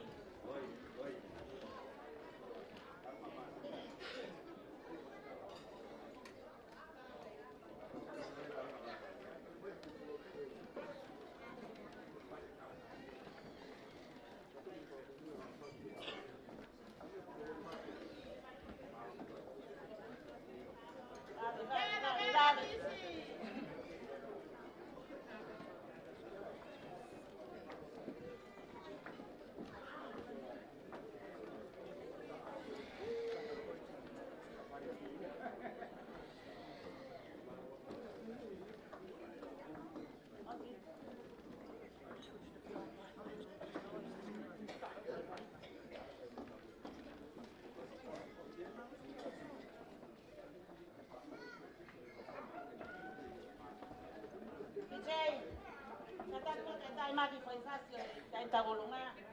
Oke, toka ngamai. DJ.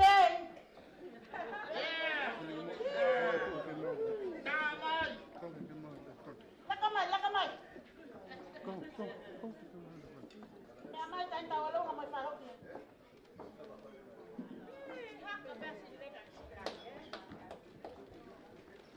Too low. Cái tốt phụ. Cái phút cái thằng ama đi với.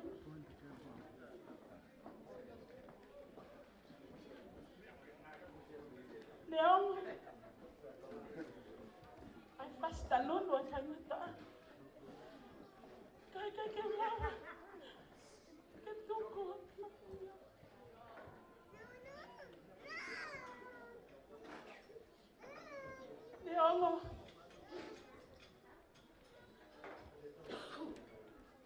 Ông ta cũng ông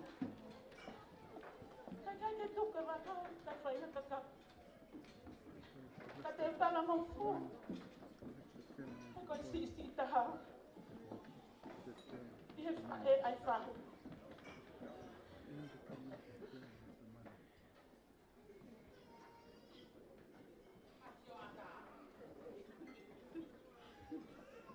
phải tu ang ay Itagolunga. Kay falafel, fatfan. Afla kalamima. Me afra papalangi.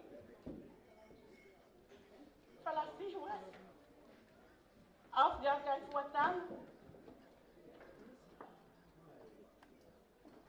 Amai sila ko pa ngai tahas Amerika. Tamono kakote. Ogu hiki aki etong. Ogu teki aki. Ko teki tai tabulunga. Ko pa ngai ni masi Amerika. Ko katoa. Ko teki tai tabulunga. Ko pa ngai ono. Ko teki. Lanto pessoal, mentalmente, kutoila, tuana, oke menghafal, anaise, ni vai malam, apa?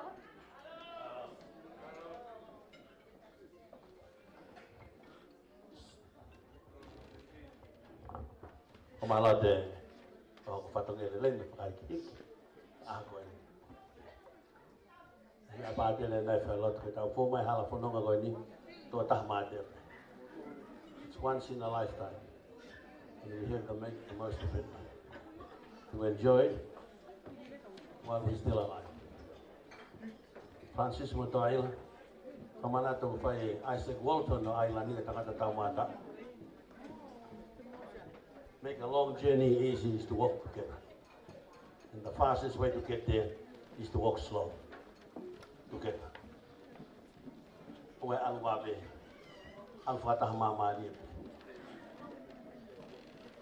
Pamalo ke ngai fae, ma ngai fae tangata betu asin. Kage puri atia oe, puri uto hela to fae. Aku lolo ko to pe he ta ofa. Tesi pe tai me ahat batau osbe abin. Ngai talu mahalo utolu pe fa ke toi. Mo wolos ya ngo me amari.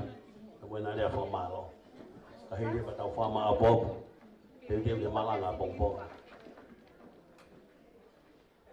Ata polo. Tahau wa tai yang amai. Ona da te ka tula fale. Pa papa ibe ta ni talunga. Tula fale pe me mo. Malo. Kapumo hamoyoko Yei lago violete ana apio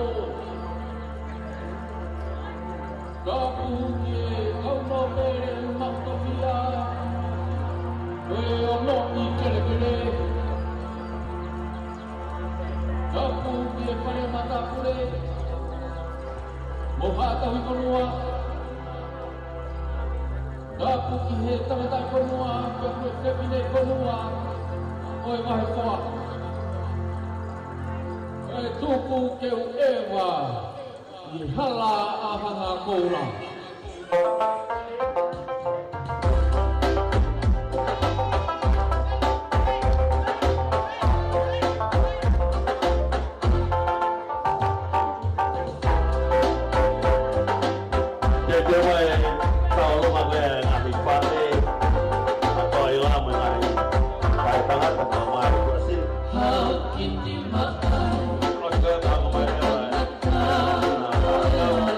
Masih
Mole pe. Kau toi ki Asia tu pe. Ya mau me ai pe. Selamat kaki.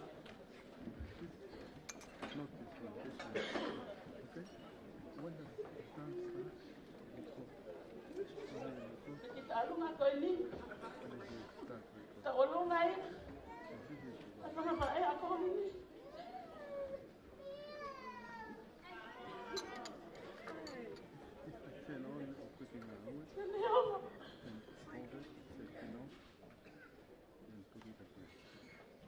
Ai pela o guate. Ina os mai no be ai abon. Kai tu. Kai te ma fantomia. Kai le ko to ila. Kai ma tu. Mo to ila. Lai ta ha to ila kai ngo kai le. Si ta ha ke fana. Ko ya.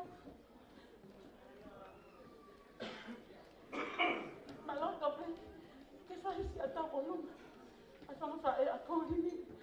So ai la. E kai pe la. E pe para fica.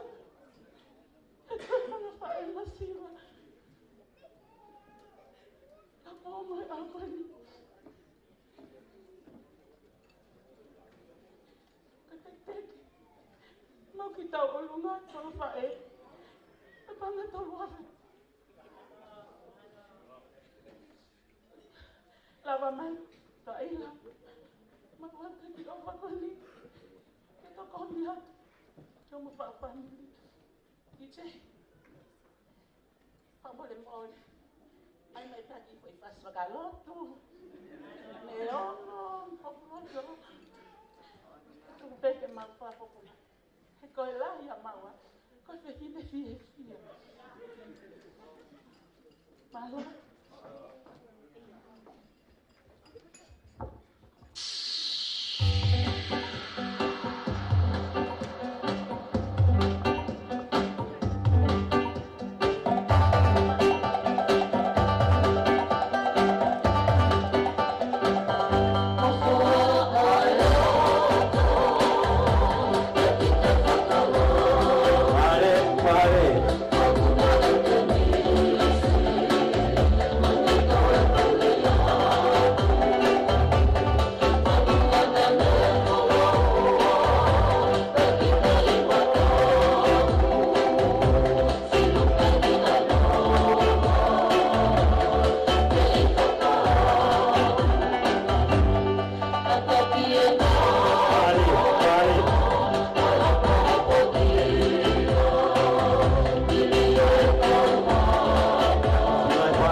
Malabit, pamalat ke ngai faya to ila. Masina talakai.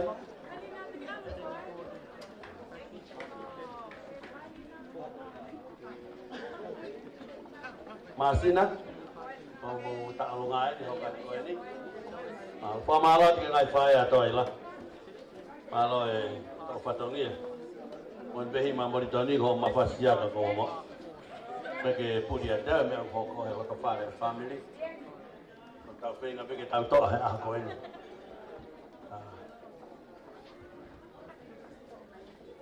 Masina talakai. Ya. Talungannya. Kata kita to mai be wa be tai mi lah ngai talunga. Doi tau ko ta. ki tau ilota e ta'alunga e ono pe fiti o toi mai. Ang pau ke whakakakat, nga koe wolosi a ki nau a koe ni, pau ke whakahoko pui. Malo.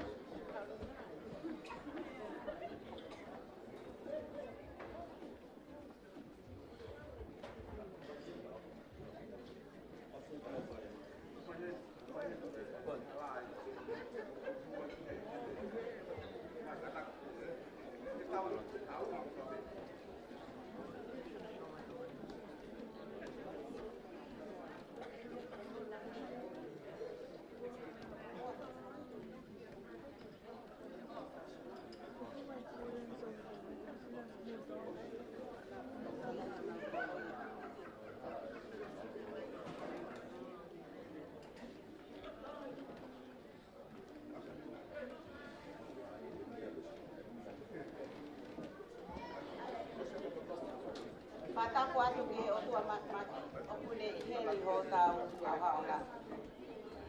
Kore ke uhuwhanga atu he ngahi pangatapu o oswhai atu me muani. Kai ata kia te mautonu ke whai atu ai ki whatongia ko enu.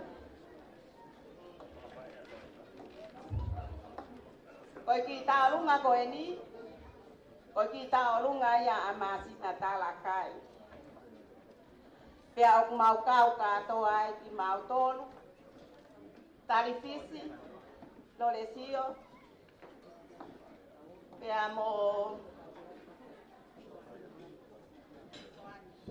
soane, pea mo lieni tangata iloa, ka pepo ka lucia lolesio. Pea koe e mau ki teki i he whiawhini.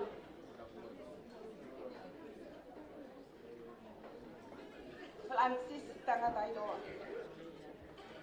Koe ki panga pe whaafe. Vivili ho mau loto. Ke mau mai mahina mo whetu u. Ke whaia ke mau whatongia he ahoni kia te koe. Ka koe mau ki kuku pēni o ku mau mai i he whiawhini. Mau kore atu Francisi, ke hao mua, ke lapa mai o to'o atu e ki teki. Ona pewe teki. Ona.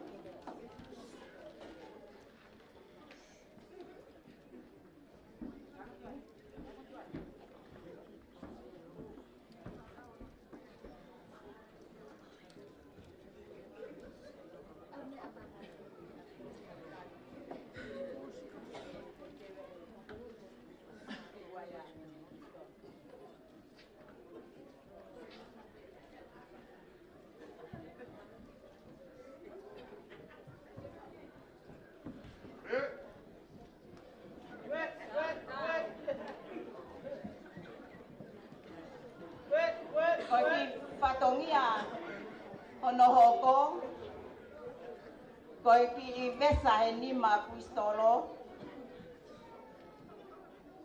Kaki ame mau. Ana tangata iloa koe. Whakalangilangi mo whaho Francisi e ahoni. Ma kore atu ke lava mai o to'o atu e ki vesa koia. Wow.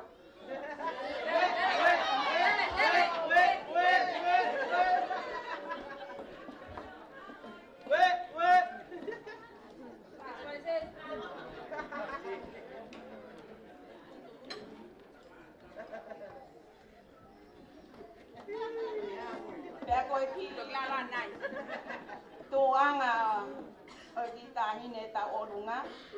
Ko ki tahine ta orunga fo ko ki mokopuna pe o masina talakai. Pa ko mokopuna ua e mawhae Kristina tau hakaula tu sielu. Pa ko no mau ki tuanga ko ki mutui papa pe au fia ke fatu wal. O fuaki atuia. Pa tahine ko la anu. Mohono pangatehina. Kore atu ki to atu ki tuanga kai atae ta orunga malo.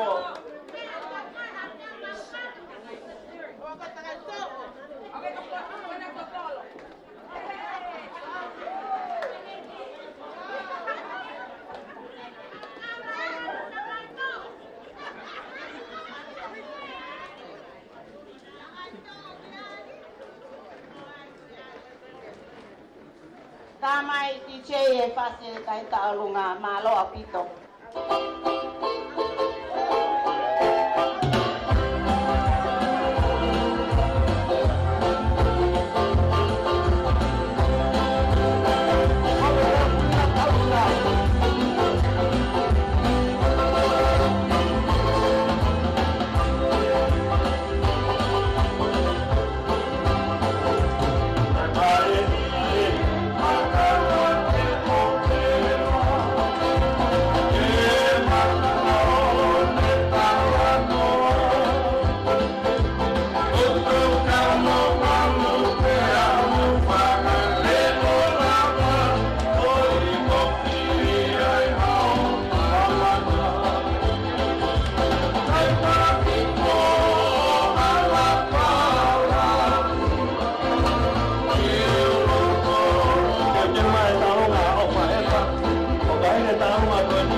Ngai whae a toila, ko mo tono mo talunga ni hoka koe ni. Kata ki hoko mo mai toi tau hoa e taha ia pin, i tau penga ke wha o ilo tai talunga e pit, ta me hula hula e ngo mea maari, ta me whakalawala mai aho ni. Koe ke tau ngai talunga ni te ui atu. Talunga ni ngai whae a toila e hoko mai, o whahefa, ngai whae a Francis, Hani Lopet, Tavi Te Tari, Vai Molasin. Kahiria, o ka ture vai wolosi a mea mari, pata me na rea whamalo, te tu whamabo, poe malpo, pata kilo te toko e whai whikau, ai sake, he pako ni. Toi tau hoa e taha minite ni menima, me maha me tau iloto ai, lava lava, o nā turi tātou me hea pini. Toi ko kore, maupe, hoko hoko mai reo. Malo. Malo. Pamawan ke MC. Tuku maha whai ka maari e tālunga e whakawhae. E tahine aho ka mai whakawhae huki. Koe ni toki lawa ni e nai uiata ne nai ka koe ni toki lawa ni. Pamawan ke MC. Kai te whakalawolola ka e tuku mua ke motuani. Koe mua e motuani ko sātana. Tuku mea mai me whakatonga ni afi koe tūri mai ki he kato kalahi ko ni ahoni. Kaku lake mai ai e kari ko mawai tangi. Pakohono whakaten ni ko e Hasin Losta. Kaku talanor ki ai a historia e malai sipoti kotoa. Kore hoa ko ni kai ne doa ila. Mea mai ki he tek-teki o e tahi te tālunga. O tau atu. La au ngātu ki he kamata ki homo lofu whamiri. O e tek-teki o e tahi te tālunga o whenua toi panga tolu wafi. Pas mai ki ai. Ko te mau pe To e tua ila e tekteki. Ya kore ate DJ. Ta mai hono fasi ka tau hopo atu ku api api ka ini. Malo. Pamalo ke pangapilo ke tu ta lo ko ngai pai. Ya wo ta la hingo ta tau ai. Pamalo DJ ni mau pe hu e tek ta hine ta lo ngai singai pai ato ila. Ta mai hono fasi. Pamalo ki ngai pai. Malo mo ke whakalawala mai aho. Ko rea te ngai tālunga hoko o Pahefa, ngai whae a Francis, Hani Lope, David Atag, vai Matia. Mari, here we go. Oh! Apuna e, e ngoma awai. Mari.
Kau hawa tu be he whakatapoa family tangata iloa na whai e tamsi ko ta vite lope. Ha unga e nane tawa. Ka ko ma whana pe. Ke tu o kau he lau e ah ko ni. Fia ka ko fia wahi he whai manu pona. Nene whana ki a te au ofa o kumali. Ai ki kama si. Atoma mola mano. Ka ko fia. Ke ulele mai pe au ia. Ke hawa oma. Ke asuli masala. Mo whaka nālo ia ho pangaro aho. Whaka o toma. Ngahi ngafo whatongia. Kuna fua me Amerika. I he whangatonga ane mo ena whanau. Pei kei te ngāra pe tuka ia te au. Ai manatu meria ke hinga ko ia tahaka au. He koho mauha o ngāhia. Ka ko au ki he ni. Ko i whewhine au. Kai tangata e kau me ane. Topu he whewhine. Ko ia ai masina. Ai whiawhia ke whakamalo ia koe. E aho nā tō Kei mo oi, ho whae. Nei taha pere a taha kau e whae ko e. Ko taha e ha mea, kulele mai oia, moko pona, ko ana kula, me mahala waleha.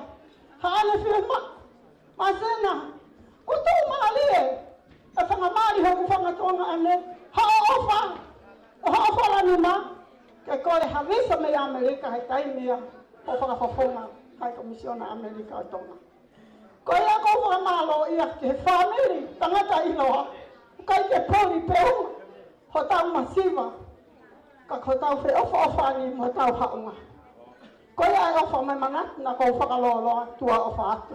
Tā mai haki I whasi, ko hoko ki te kina e kore peke hoa, mai ange haki ko ini ke ualu o whakapare ka aua te ualu sio langoa. Pa ko ia e masina, ko ti te ko ni mangi au, wha katoa me atu mo ia he sai pe mo me Maria I a te alroan, pe sai pe mo ana I Australia, ke ai a kau ka painu tua whai ki atu.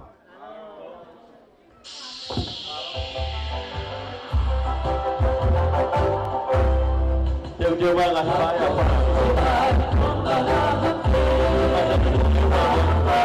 Tahu nggak saya Francis?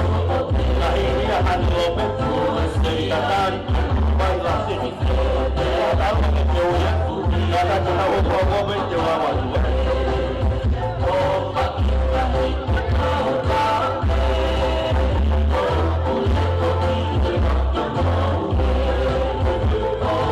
Mana tuan rumah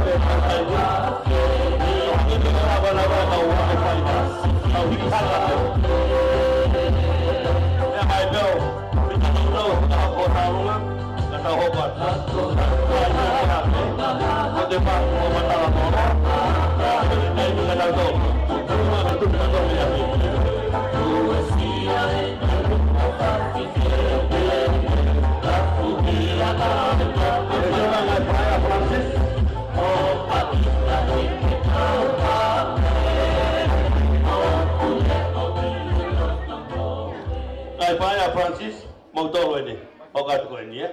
Pamalat ka off. Halo manat ko fight ka mo off. Kai nga mi kol ka kalama betul ngoa, mo punga otulani. Ngai faya Francis mau tolo ini. Kahire ngai faya Francis, pagomahani Lopez, David Tatan, bai mo lasin. Apa taru mo ko kiuyat. Pejuta katau matang-matang ilo tua ini hok malo.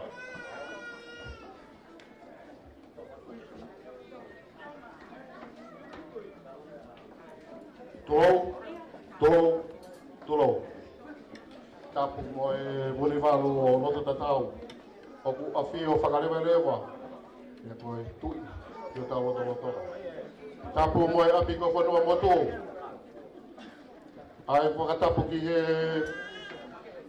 tangata ki patere ke whaife kau mua ha whaolunga o tonga.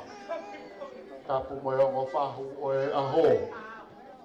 A pe whakatapu ki e ongo mea mari. Kore ke uhu whanga he tala whakatapu ko o siono a whaki. Kai ata mo e motuani. Wahau mo ate ki whatongia ko ni. Ko ki talunga ko ni, ka ki talunga maa whana pe. Ni whakawhae. Ni api ko YCC. Ke api ko loma. Kore ke ufanga e whakatapu kotoa pe kua whaki, ka whapoponga i atua hawea papatai. Ke whameri kono kotoa. Koe motuani ko ingoa ko whukalaki. Mei he laki tua te au. Aua. Moe whaone lua ka kala tupua kei tō wha pei roto mua. Tupu mai ha kua fua ke kau he lau he kau he aha koeni. Ia koe tahine ta alunga, ko karintia hiva pea uru loloa. Koe nere mai kasteria ke whafofonga i api ko YCC, ke api ko loma, family hono kotoa. Oku, koe kukita alunga ko kore ki he whae a YCC laman. Ko laman ufoki koe, hake pea laman u lahi pehe taimi koe. Namau kei iki mautoro. Karena fai pe whakalau noa, ko inga ko fai peki pe mo pe mari tuku pe mua ke i whakalau noa le wa ke fai ko ni. Fai ko ni kore ke hue ki tek ko ni. mai i tuanga pakitia malau manu mai fai o fai sisi fai pe tala no hamu pe hala wei kai tau pe ki hala tau fa hau kai uma ai api ko wai sisi kai api tupua ko te kai te toi whakalolo whanau nau pe osi pe hui e te ki tuang koe ni ma ki koe ni na manu whai a katara no ham o wahatu ke family malo Malo DJ Mau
Alo. Pamaloa ke MC ono omi e whainga maari e ki e whinimatua koe ni kene whahoko ato ai ki tau alunga tu a koe ni. A te uhufanga atu penga e whakatapu kotoa pe kua muaki ake e poro kalama koe ni. Ai whamiri fo au ai ongo mātua koe ni. Kalama ke whakahoko ato ai ki tau alunga koe ni. Ki tau alunga koe ni ko ki tau alunga ia ulumotua. Whamiri tamai ai tamasimari e aho ni. Ko kore whakamore more, koe masiva ango ai whamiri koe ni. Ka koe hui koe ofa whakai o tua, o ku whai ai whotu he ke whiawhi koe ni. Ko waa ai angai tua e whamiri koe ni, pia koe ni koe kui pe ni, Pe moe taha e tamai, maulava mai, ke whaka pepehe ki he whamiri o kui mauheni he whiawhini, ke whakakato te whatongia koe nei ulumotua. Ke ha me e mau, he whamiri koe ni, ke whakafotunga ke whiawhini. Ka koe na peha ki koe ni, lava ke tāna ki atu ke tokoni atu ko mo kamata fo o mo family. Pia ko neongo ko te whakahau ko atu au ka tak whakapore more. Ko puingoa ko surieti ti mori wahenga fo o aolelei lo peti. Ko takai whala ki la paha. Ka ko lava mai me he tawhaaki ko e. O ko tu e tawhaaki koe ne tahine mali. Ko e tangata ko tupu ai, ko whewhine ni o tupu ai tahine mari. Pea tuhu e tawhaaki hoku hoa, ko e tangata ni o tupu ai ai tamasi ai hoku hoa, pea whewhine ni o tupu ai tamasi mari. Hange ko ene lea ane nai. Ka teu vai haka he ahoni ke kaura paha. Ko hinga na nau tūri au e whami. Ko ia ko maa whalahat ka te moua pa moe tala monua ta e whamiri ke whao whamiri fo ou. Ka e hoia pēto a wha. Malo bit. Tika i peke whakapari e rea ngata. E tala ngofu au whakapari o maupe. DJ?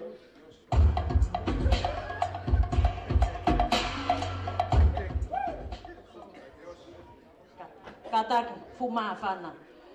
Kore atu, ke tangata e ki pe tawite, lopeti, kene kataki o toate ki teki o whaki atu mai e tamasi mari aho ni. Malo. Kai ngani me whanua motu. Lapa. Nau hini ke whakahauka e whatongia koe ni koe ni. Malo e ofa malo e tokon, malo e manati whaitok. Hiri e tālunga koe ni hoko mai tālunga David Atari. Tua David Atari ko vai mo lasin. Kamanata te tau taimi. Malo. Oh,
malo mo yo. Malo mo whakalangi-langi. David Atali, o Taimien.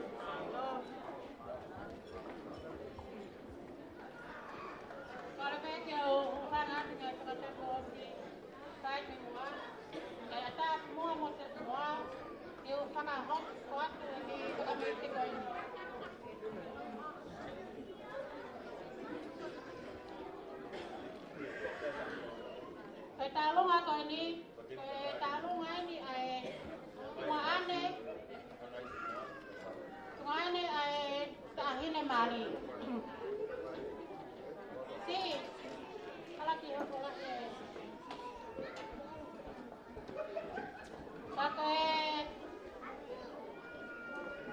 Ketalungan tahine tungane tahine mari.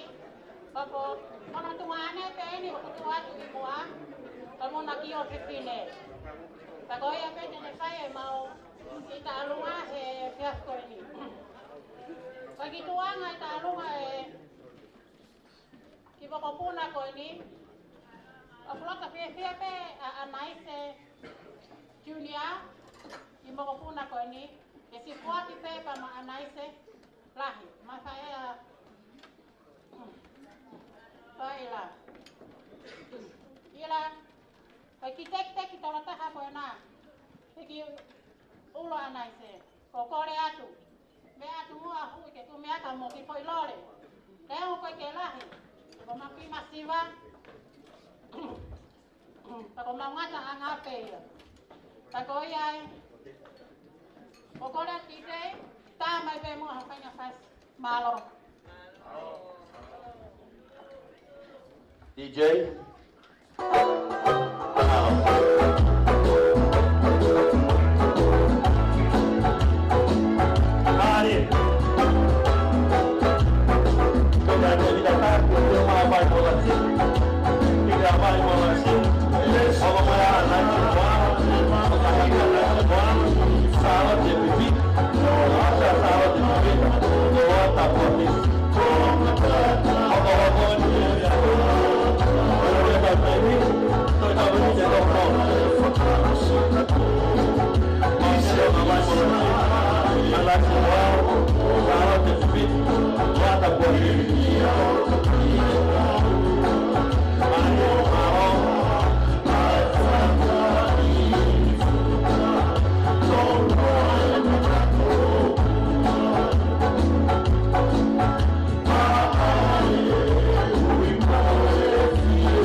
Molasin, o siya vai molasin, hokoma anay simual, sala de fifita, de hokoma alota po apis TJ, itama pe foi faz katal tal, siya vai molasin, malo.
Lava mayo ma wa tu oi ni e utu at como camo Francis o fato malo Koya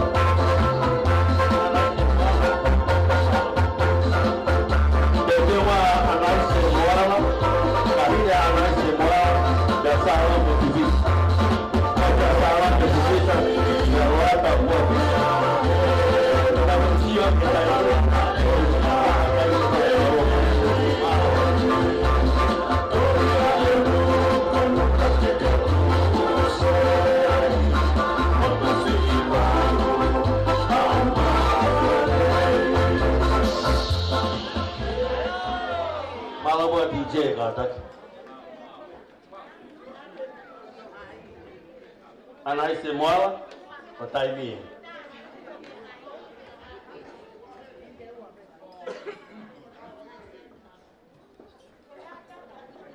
Kaduluat. Ya, kaduluk.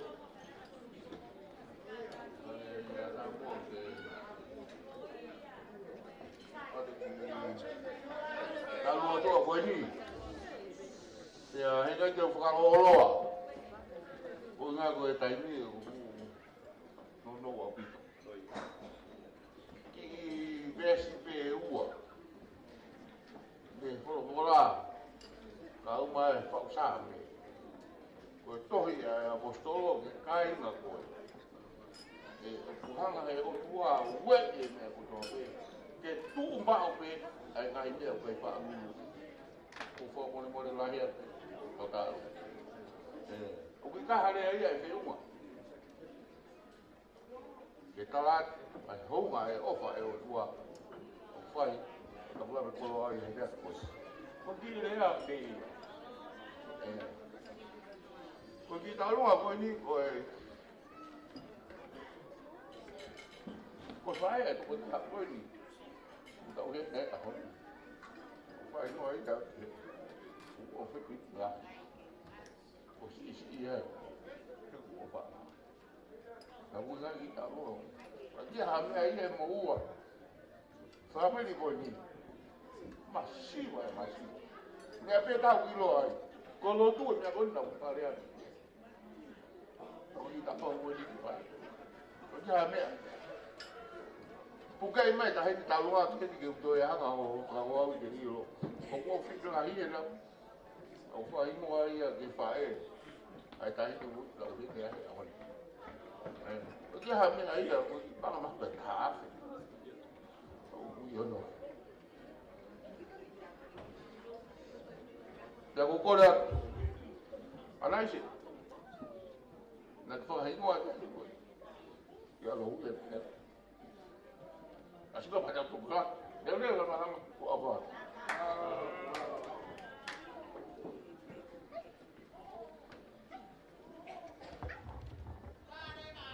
Malo.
Pemalot anai semua salam befifita talungai malong kita dia tu kalau luar dia tu sama mata lah hang mau ni ai mai pun motor sini motoran kau talung aku ni aku fly kau kamu mule atan kau anai se oksile mai pe me hok angala me dispon o si tata na ke to ngai fa na we ma tu atanga ta o ma wo mai he ahoni ke fai pe ha ki fa me ite ama ta hine we aho ka ta ngalunga lo to ka ta wa be o ka te mai no lo wa ko fa le na sai ko fasta ko kai ko toi no wo be ka to ha si ni ko to lo to ya aku ya ko le atu fa mole tanya naise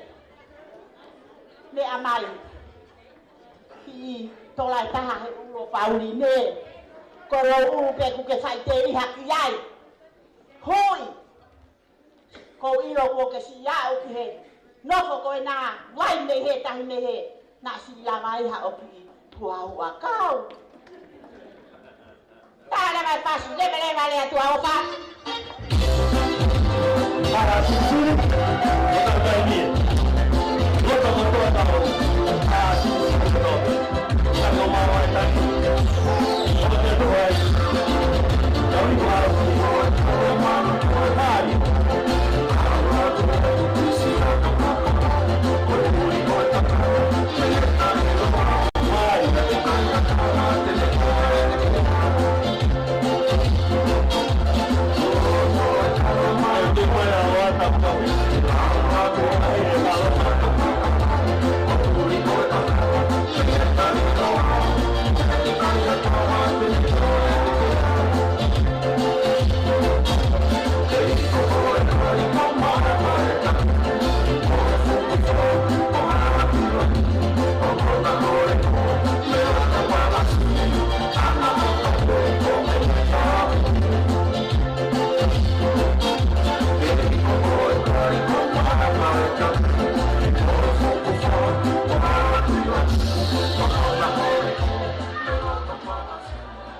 amalawat kaya nga mehikari kumabay tangi tau pangalamalaba kapin malo tau patongi lota puapis como talung ay au te pe tau talung ua tau pangalamalaba le ba toy nga kapini i o me aman malo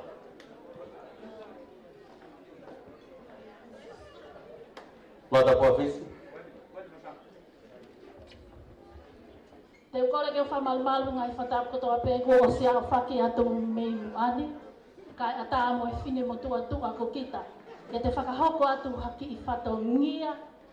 Whakaofa mo masiwa me whao. Ko ki bawa ko malele mai me he vai ka sila. Mo au ko manawanga nukureka. Funga whai te. Mo haumani tao talafo o. Paki mo toi, mo kolo kakala, la paha, mo tataka mo tonga. Mo e halari vera, he kai ngalo e lolo. Ko e mawhae, ko e whiwhine golo ata. Mo onga la numata puafisi, mei la paha. Pea daungo foki au taho I mai ke vai ka sila ki nukureka. Pea ko ai lau manu pe ke agatareka whakamalo atu he whakalangi-langi ki maua e ahoni. Ko kui ngā ko mata puafisi ka ko te hina e o kui mua ko Elizabeth Norman. Pea ko ai lau manu ko ki la I vere lo akau moi ki whakananini kon he ulo ku ki te hina lava mai pe lau manu o toko atu ke whai te riha ki ai ia koi ai tau happy ai pe e ki malo au DJ mau bel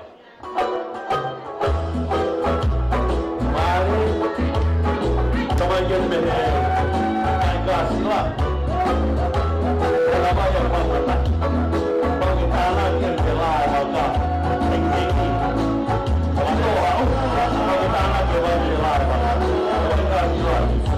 Kalau mau nak jangan. Kalau yang mereka tak mau tinggal.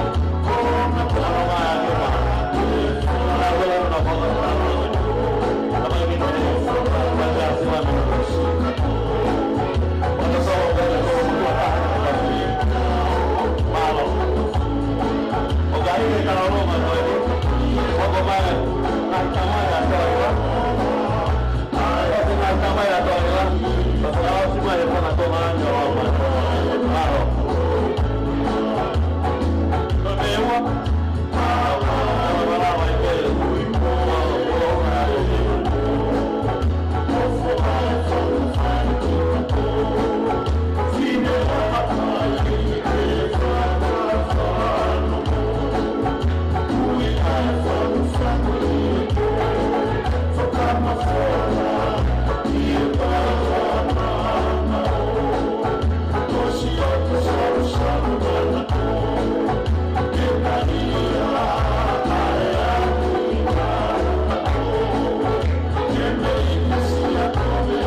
malo di tamai ki me he mai kasila.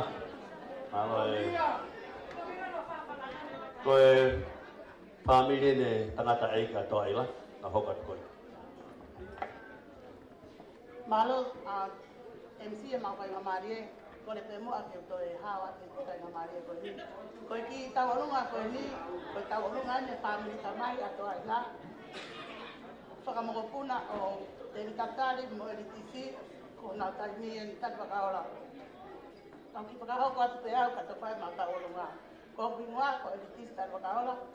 Ko mokopuna te au o eritisi lahi. Te ako e mama au o toa ila. Te au te kusi ngā au e te katoa ila. Ka koe te mga ko tamai taolunga heni. Ko e mo te rita te nalaka mai ki mua ki heo ahi ki hoi. Whakame i te katoa ila. DJ. Tai mai te pasukare taha, miniti te ua, ila, o kore atu. Lapa mai o maro te ki koini o nime. Yongo tamai ki tau olunga. Kote lapa mawa ka koi maa, mano. Mane DJ. Owa.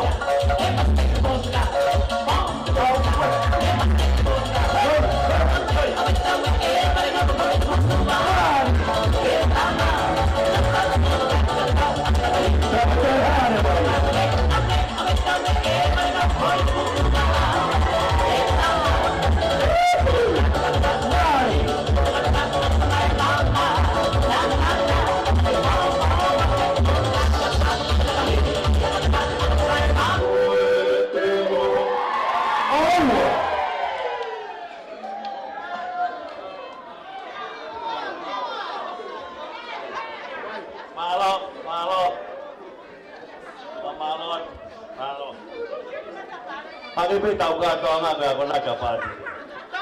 Tu pe wan ni ni ka ko. Pakatongan lang manu. Mo ta lungan. Kita tahu nga pagawasin ke pe ni. If you think it's a long day, you're not wrong. I can tell you that. No ka tau ofa mo tau ngoi. Tau no fa pe hen ki pakala ba ka to nga mo me. This is once in a lifetime. You won't come across this one anymore. Oh, si pia fini ko na osi. Pagkatungan no lang man, fana mga pun, mutolo ko tatu ko pia fini. O kahiri, te ko na ba kaya ngome amari ke na wolos. Hiri na wolos si pa haka dreba ki mother and son, with father and daughter. Ta kahiri, te ko na ginau ke fa na refa malo. Pagkahiri na refa malo. Ko tame ako ni ko Doben o ko kawa Francis ye de na ma fa na huiba tatau kia Francis mai no mo pe hala ko ya ko ala fola wi taimi ko te mari pe ko nga hime ako pe tu ko me te mo i fa foi tu ko nga hime ako tu ko nga hime ke fa ho ko nga hime ke fa la ko nga ke fa si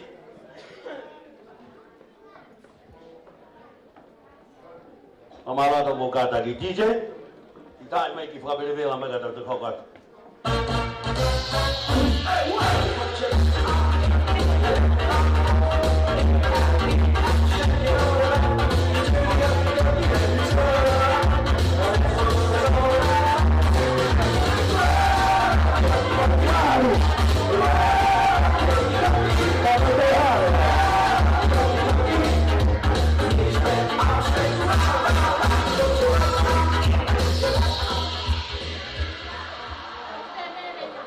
Mode kai la tin tin ni ai ha kwa.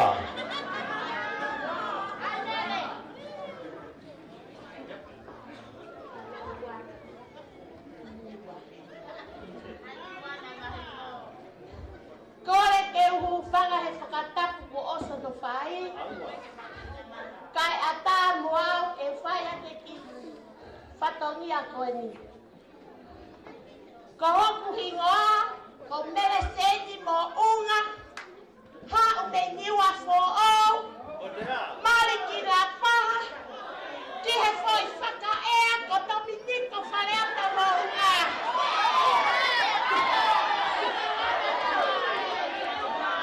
Koe ami koroia a Francis.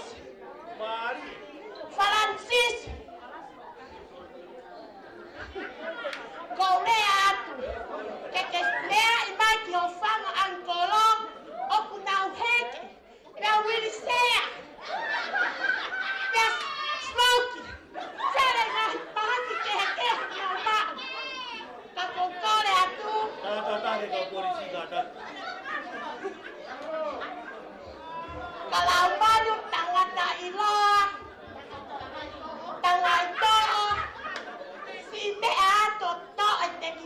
atilini. Dake o mai hakitola.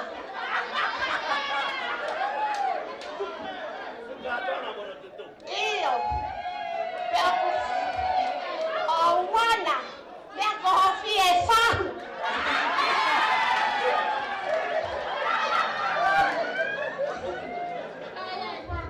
Dako situ anako atilini o forti ama lau manu tanga ito tanga tailoa. Kaya pe ofan mereseni liwa so'o. Ko te agoa. Kaya din mo to iiwat. DJ? Malo to Ben. Paglaba-laba ni ba tawa ho. Wai ni ni tu kau fo mui.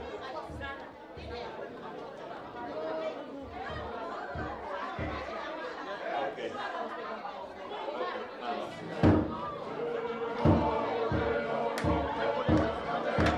Kau ni ni ke mama me to kon ni nai.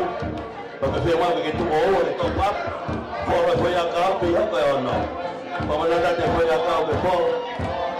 Ai mo au ai mo ya. Le ama para to pap kai dia. Que ta fai dia pe no le tai min. To fue pasa bombón que ta fai dia pe para to mato. Sulava pe kai gata, lava me fai dia. Kasi kami kami pekerja mau take away. Malo.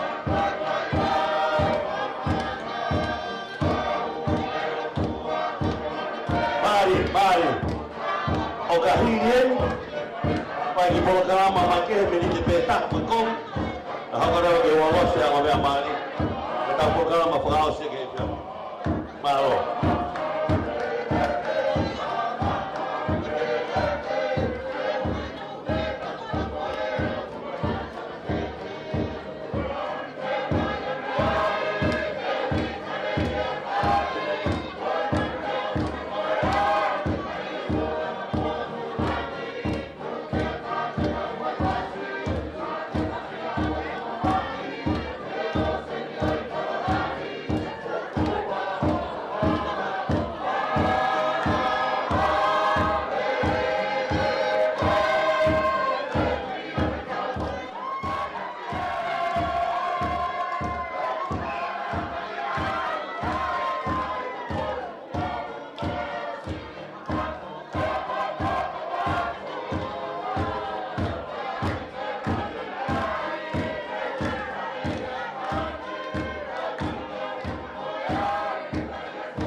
mole be toma kino kasi whakahoka ke ki whatongia koe ni.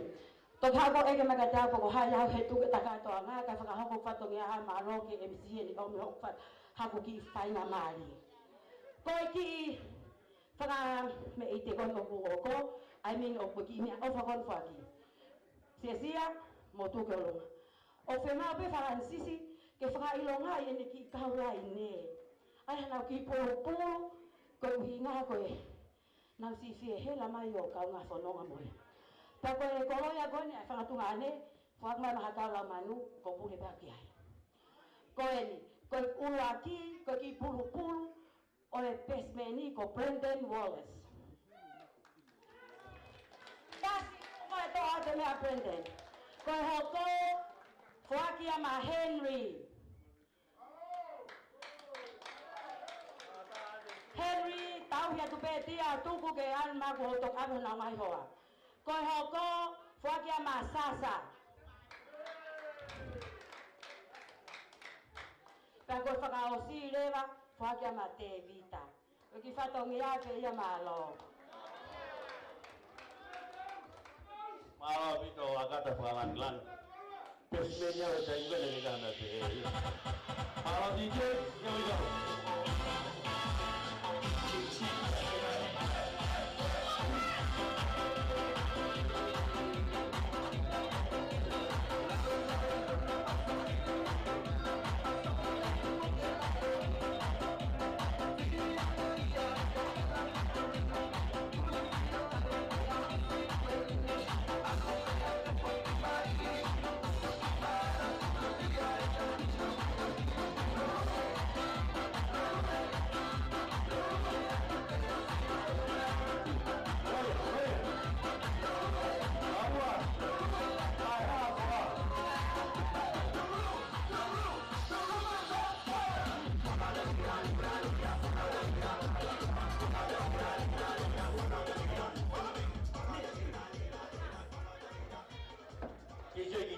Mana wale le Francis kata fai mo lo si na ha yo to ha ta te kia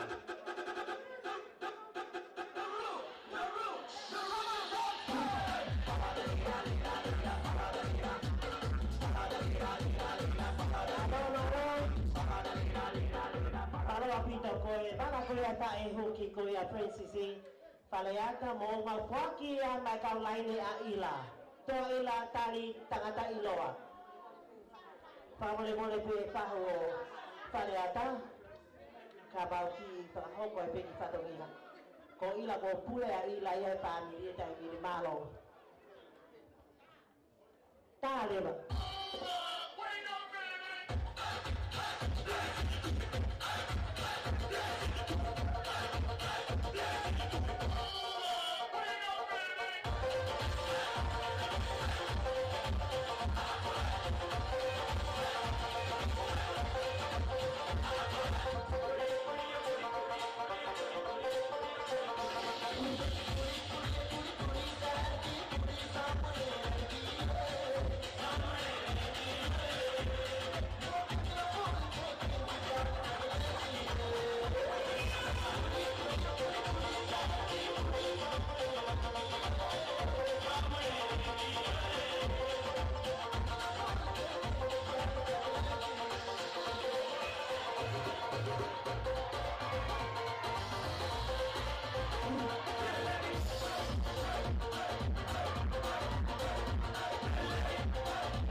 Malo pamalot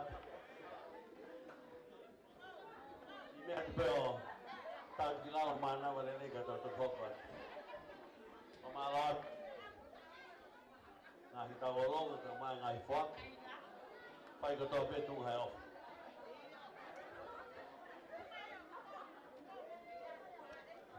Te mai e whae a Francisi, ka mai tangata eika toa ila. O ka heri e walosi a Francisi pe mo toa ila. Hula hula rewa mother and son, ka mai father and daughter. Pe ka heri e whai mo i narea whamalo. Ka heri e narea whamalo.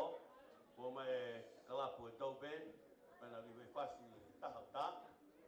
Ako e ngala toko pe mo Francis. Hoka te mo'ui, e ka heri ia. Whai malapo e whamaa popo. E ka heri e whamaa popo. E te tō kore ke whai whikau ne a whakatuka e whawhini. Whakatatono ne ono. Taimin. Ko e ka whakalawalawa ai. Toki tāpuni he whitu e whare. Ai ko rea si koe taurotu tūko, whaka pai whikau. Ko koe o ke whie whakai whiafi. A tāpeni ke maa e whakai whiafi. Na tau whakahoa tāni nai. Toi ne tau whakai whiafi. O koe koe breakfast, koe puriwhasi a pongpong. Ai whakai whiafi. Ko rata ka Francisi pia mo toa ila mo kata ko mea mai gila. Ka tā te whasi walosi. Mo tolunga na kei kaha nea pe no mo taimi. I whakatonu ko kau vai pa tau tuanga. Here we go.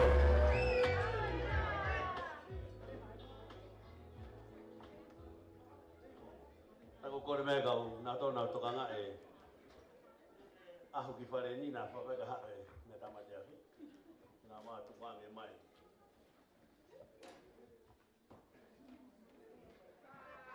Okay?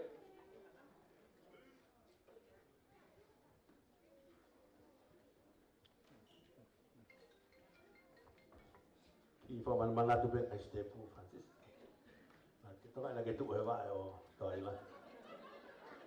I tau lawa pe he whino ila i unga sina tonu.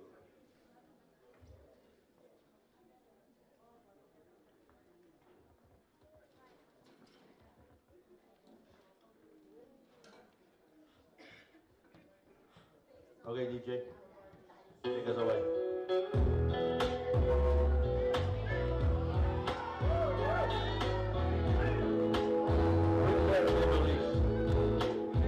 Once upon a time.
for all the joy you brought to my life, for all the wrong that you made right, for every dream you made come true, for all the love I found in you.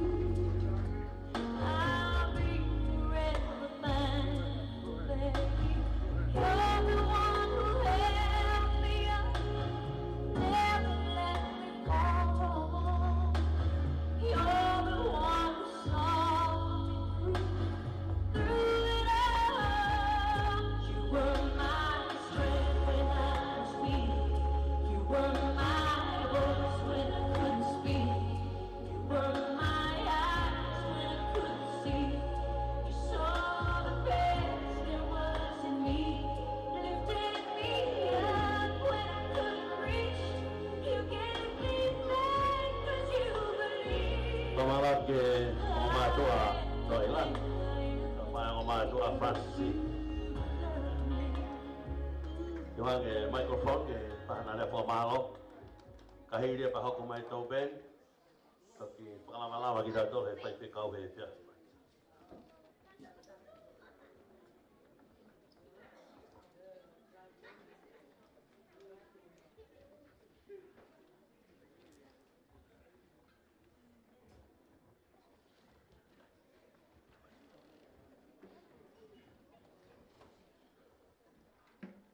Halo, o wharewe le whakatonga.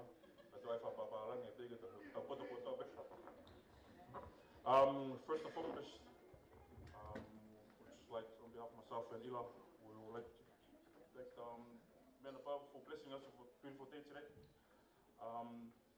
From the beginning this morning up until now, the day has been filled with love and more love. I'm lost for words, to be honest. I also want to thank every single one of you for being here today, to celebrate today with me and Ila. Also to our whahos, Ila's whaho and my whaho, thank you for making the trip and taking the time. I know it was a long trip, especially for coming from the States. Thank you for taking the time. Me and Ila, we're really grateful that you two are blessed here today with us. To our parents,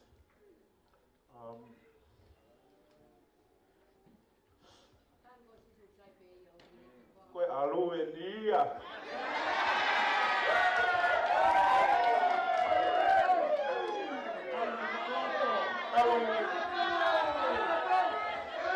Kau kamata monite mana whamatariri iau. Koe ospeto ko naki te ke alo ipe. Koe roto! Iai. Kike hama mea o mako. Koe whiwhia, mo ofa, koe mea pēna mne ako naki maua, au, mo Ila. Nau e mahe matuku hake. O korini mo naise, nau alatu o reo maari, ana taitari, wharerei pe au, na rotu whare nei hao peke ke turi tuka. Ai alatu mai hala mo te hori ke tika uruaki. Okay. Today we, yes, there's me and Ila coming as one, but there's also two of you guys here. There's family by blood, and there's family by choice. So we're really grateful again for you guys to take time and be here with us to celebrate this special day. Apart from that, we love you all. I've got nothing else to say. I don't want to cry even more. But yeah, bebe, mahalo apita.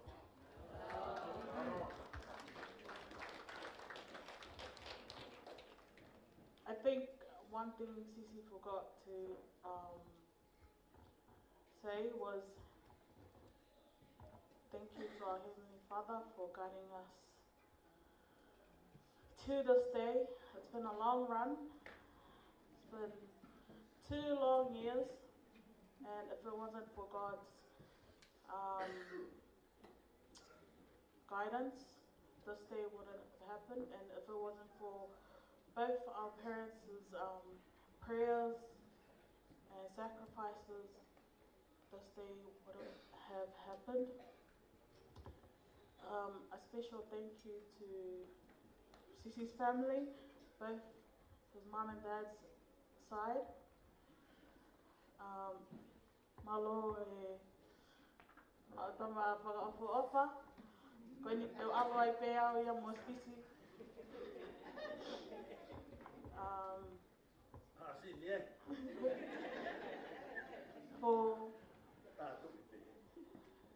Thank you to Sisi's sisters.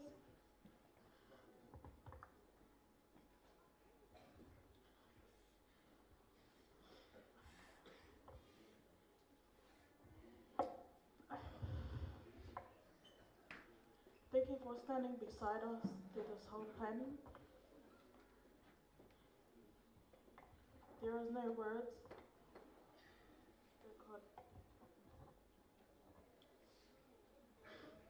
There is no words, but just love and God's blessings upon you, both of you and your guys' families.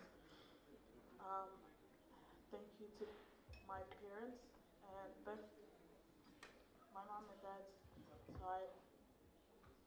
Thank you for everything throughout this whole week.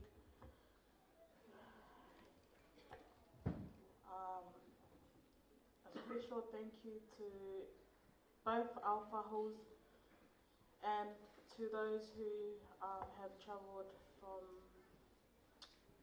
far. Thank you for making the trip to be here today. And a thank you to my aunties, Lome from the States. Thank you. I've got your message, and I thank you also to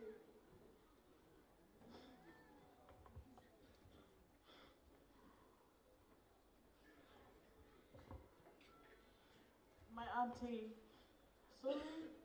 Suliana, my nana,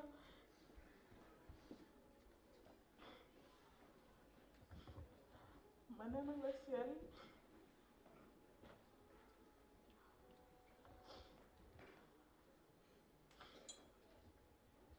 this whole week I've been trying to hold on my tears because if she was here today, she would have been the life of the party. But yeah, from both of us, we love you all and God bless you all. Thank you.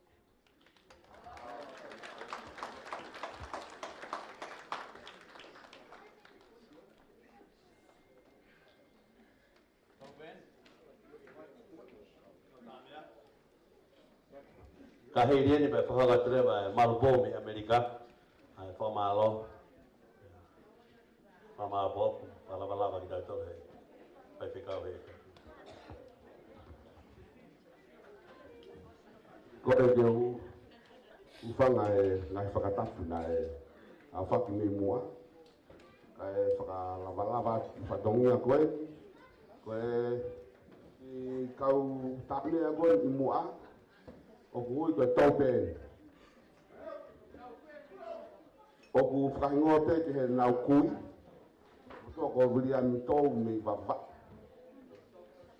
Koe tangata tāne ai kalapu wha o ne rua loto lapaha.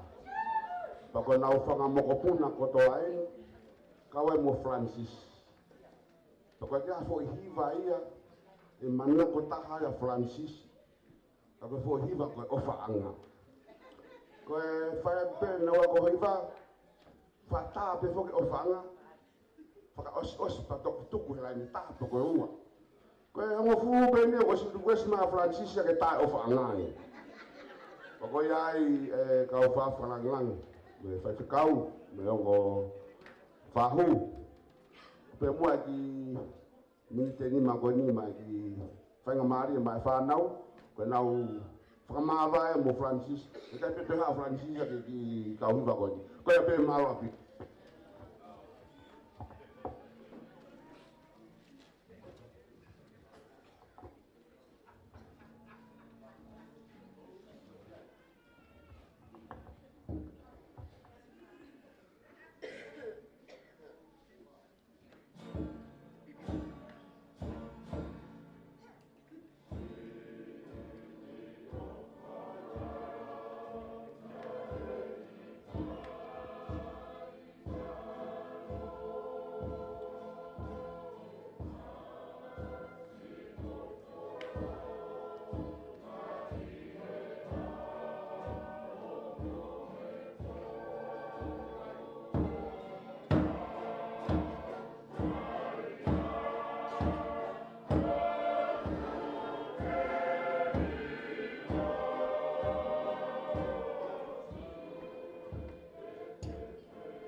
Hello.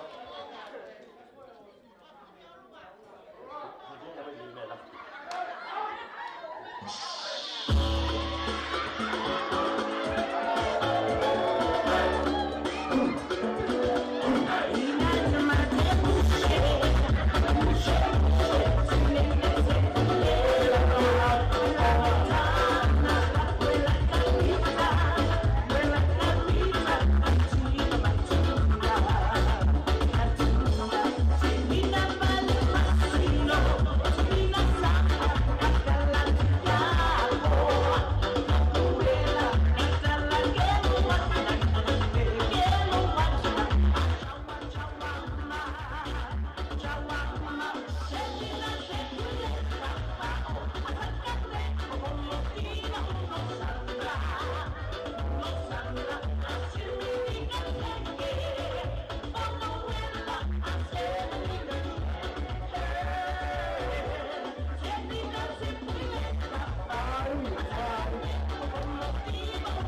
Malpo in mi Amerika. Tako ay takatai ka Francis. Kau he pola mai.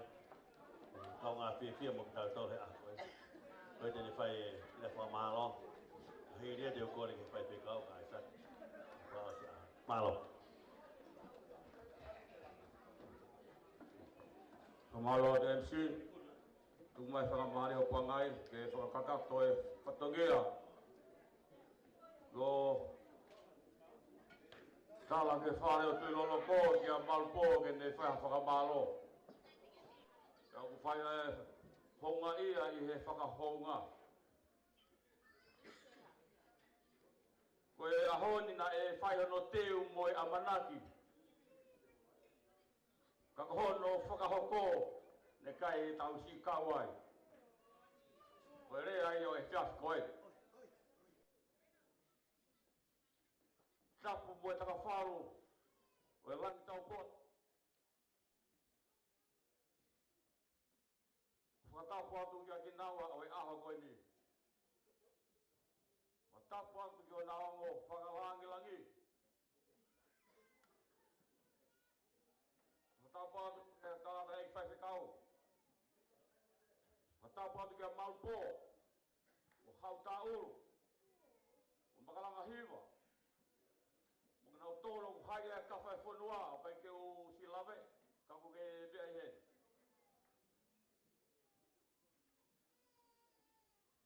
Matapatu ke tangata e pātere. Leo ngō kai ke te I he. Koe kawe ngā, koe atu whakamalo. Ke ura ki whakamalo ke tangata I pātere. Koe misa whelau lau I he kamatanga o e pongpongi ni. Ai whelau lau, mo e tūtō e wholofola. E kai tūtō I e whunga maka, pe ko hawao o ku tala. Kana e tūtō I he kere o ku mo oi mo aonga. Roa ke o matua, wha family fōu e whiaf koe. Ka malo atu ke whaai whare a whawhine, whaai whare a tangata. Sola mo e Bulani, mo e Maheni ko toa pē, o Francis, mo toa ila. Tuko mo waka mo lava mai ke kau whamoni, whao family, mo e whao e tōnga whare fōu. O mo mea koe ni e whawhaka koroa koe. Ke mai malpo, ke whawhawhonga te whamiri. Whakamalo iai, aki mō tōru ta mō kawala mai. Ke whakatawhaki ko toa pē, I ho mō rea, mō ngā aue, mō whakawhotonga. Nei lawe me iai ke whawhaka koroa koe. Ke ko maua whiawhia lai apit, ke whokan moe ke Amerika. Ako me sipinga fōue, whakanusila. Toi tō atu pe moia. Whakamalo la he tapito ke kau ngā whanonga kotoa pe. Anau kawala mai. Whakamalo ke DJ. Whakamalo atu. Ke tama MC. Anau whawhiawhia I whakamawhana ka tau e whiawhi. Whakaosi. O kau ngā mamahi. Koro tu whare toa ila. He koho lawea. Pe kuongo koe toto, pe kuoho koe kupu. Au, ke kau ngā mamahi ke holota whare. Ke pēa o ni hak, kāki mai wharik. Tau whawhetai pe. Kore atuai, whakamalo tua koe mea malpo. Ke ki mō tōru, hono katoa. Ka tōno no. Tupe umau ke whoku mai ke Amerika. Leo rewa malanga ka au tatau atu. Kamalo ka malpo mi Amerika. Wala e whatongia. Te kore ke whai whikau.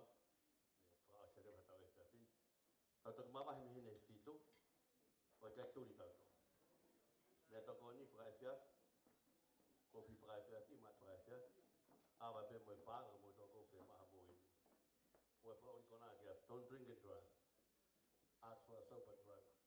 Ke mai family ke sioga ko pompo. Na mo e fia fin. Uber driver, the sober driver. That's the way to go.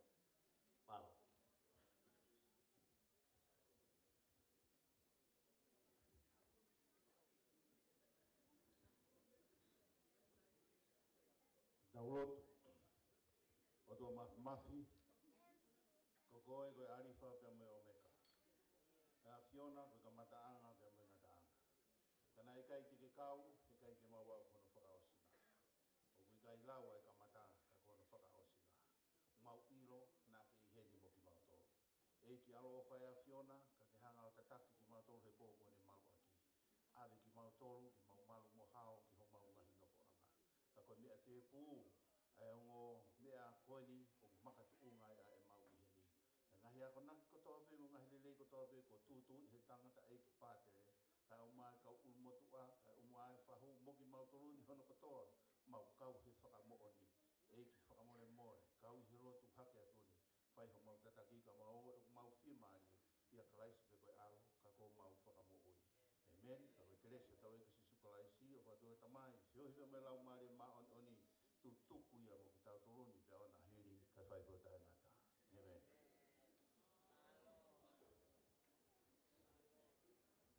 Kamalo ke whai kau. O ware bite ne whai kau. Tuto pukataha ke pi mau whang. Takai holoi pehe ako. Moe haua. Kako o ware ne whai kau. Sak, mana tui mai au mo family. Kamalo whai kau. DJ, take us on the rest of the evening. Greetings to the Holy One. Malo, pamoremora kapala hale tonto.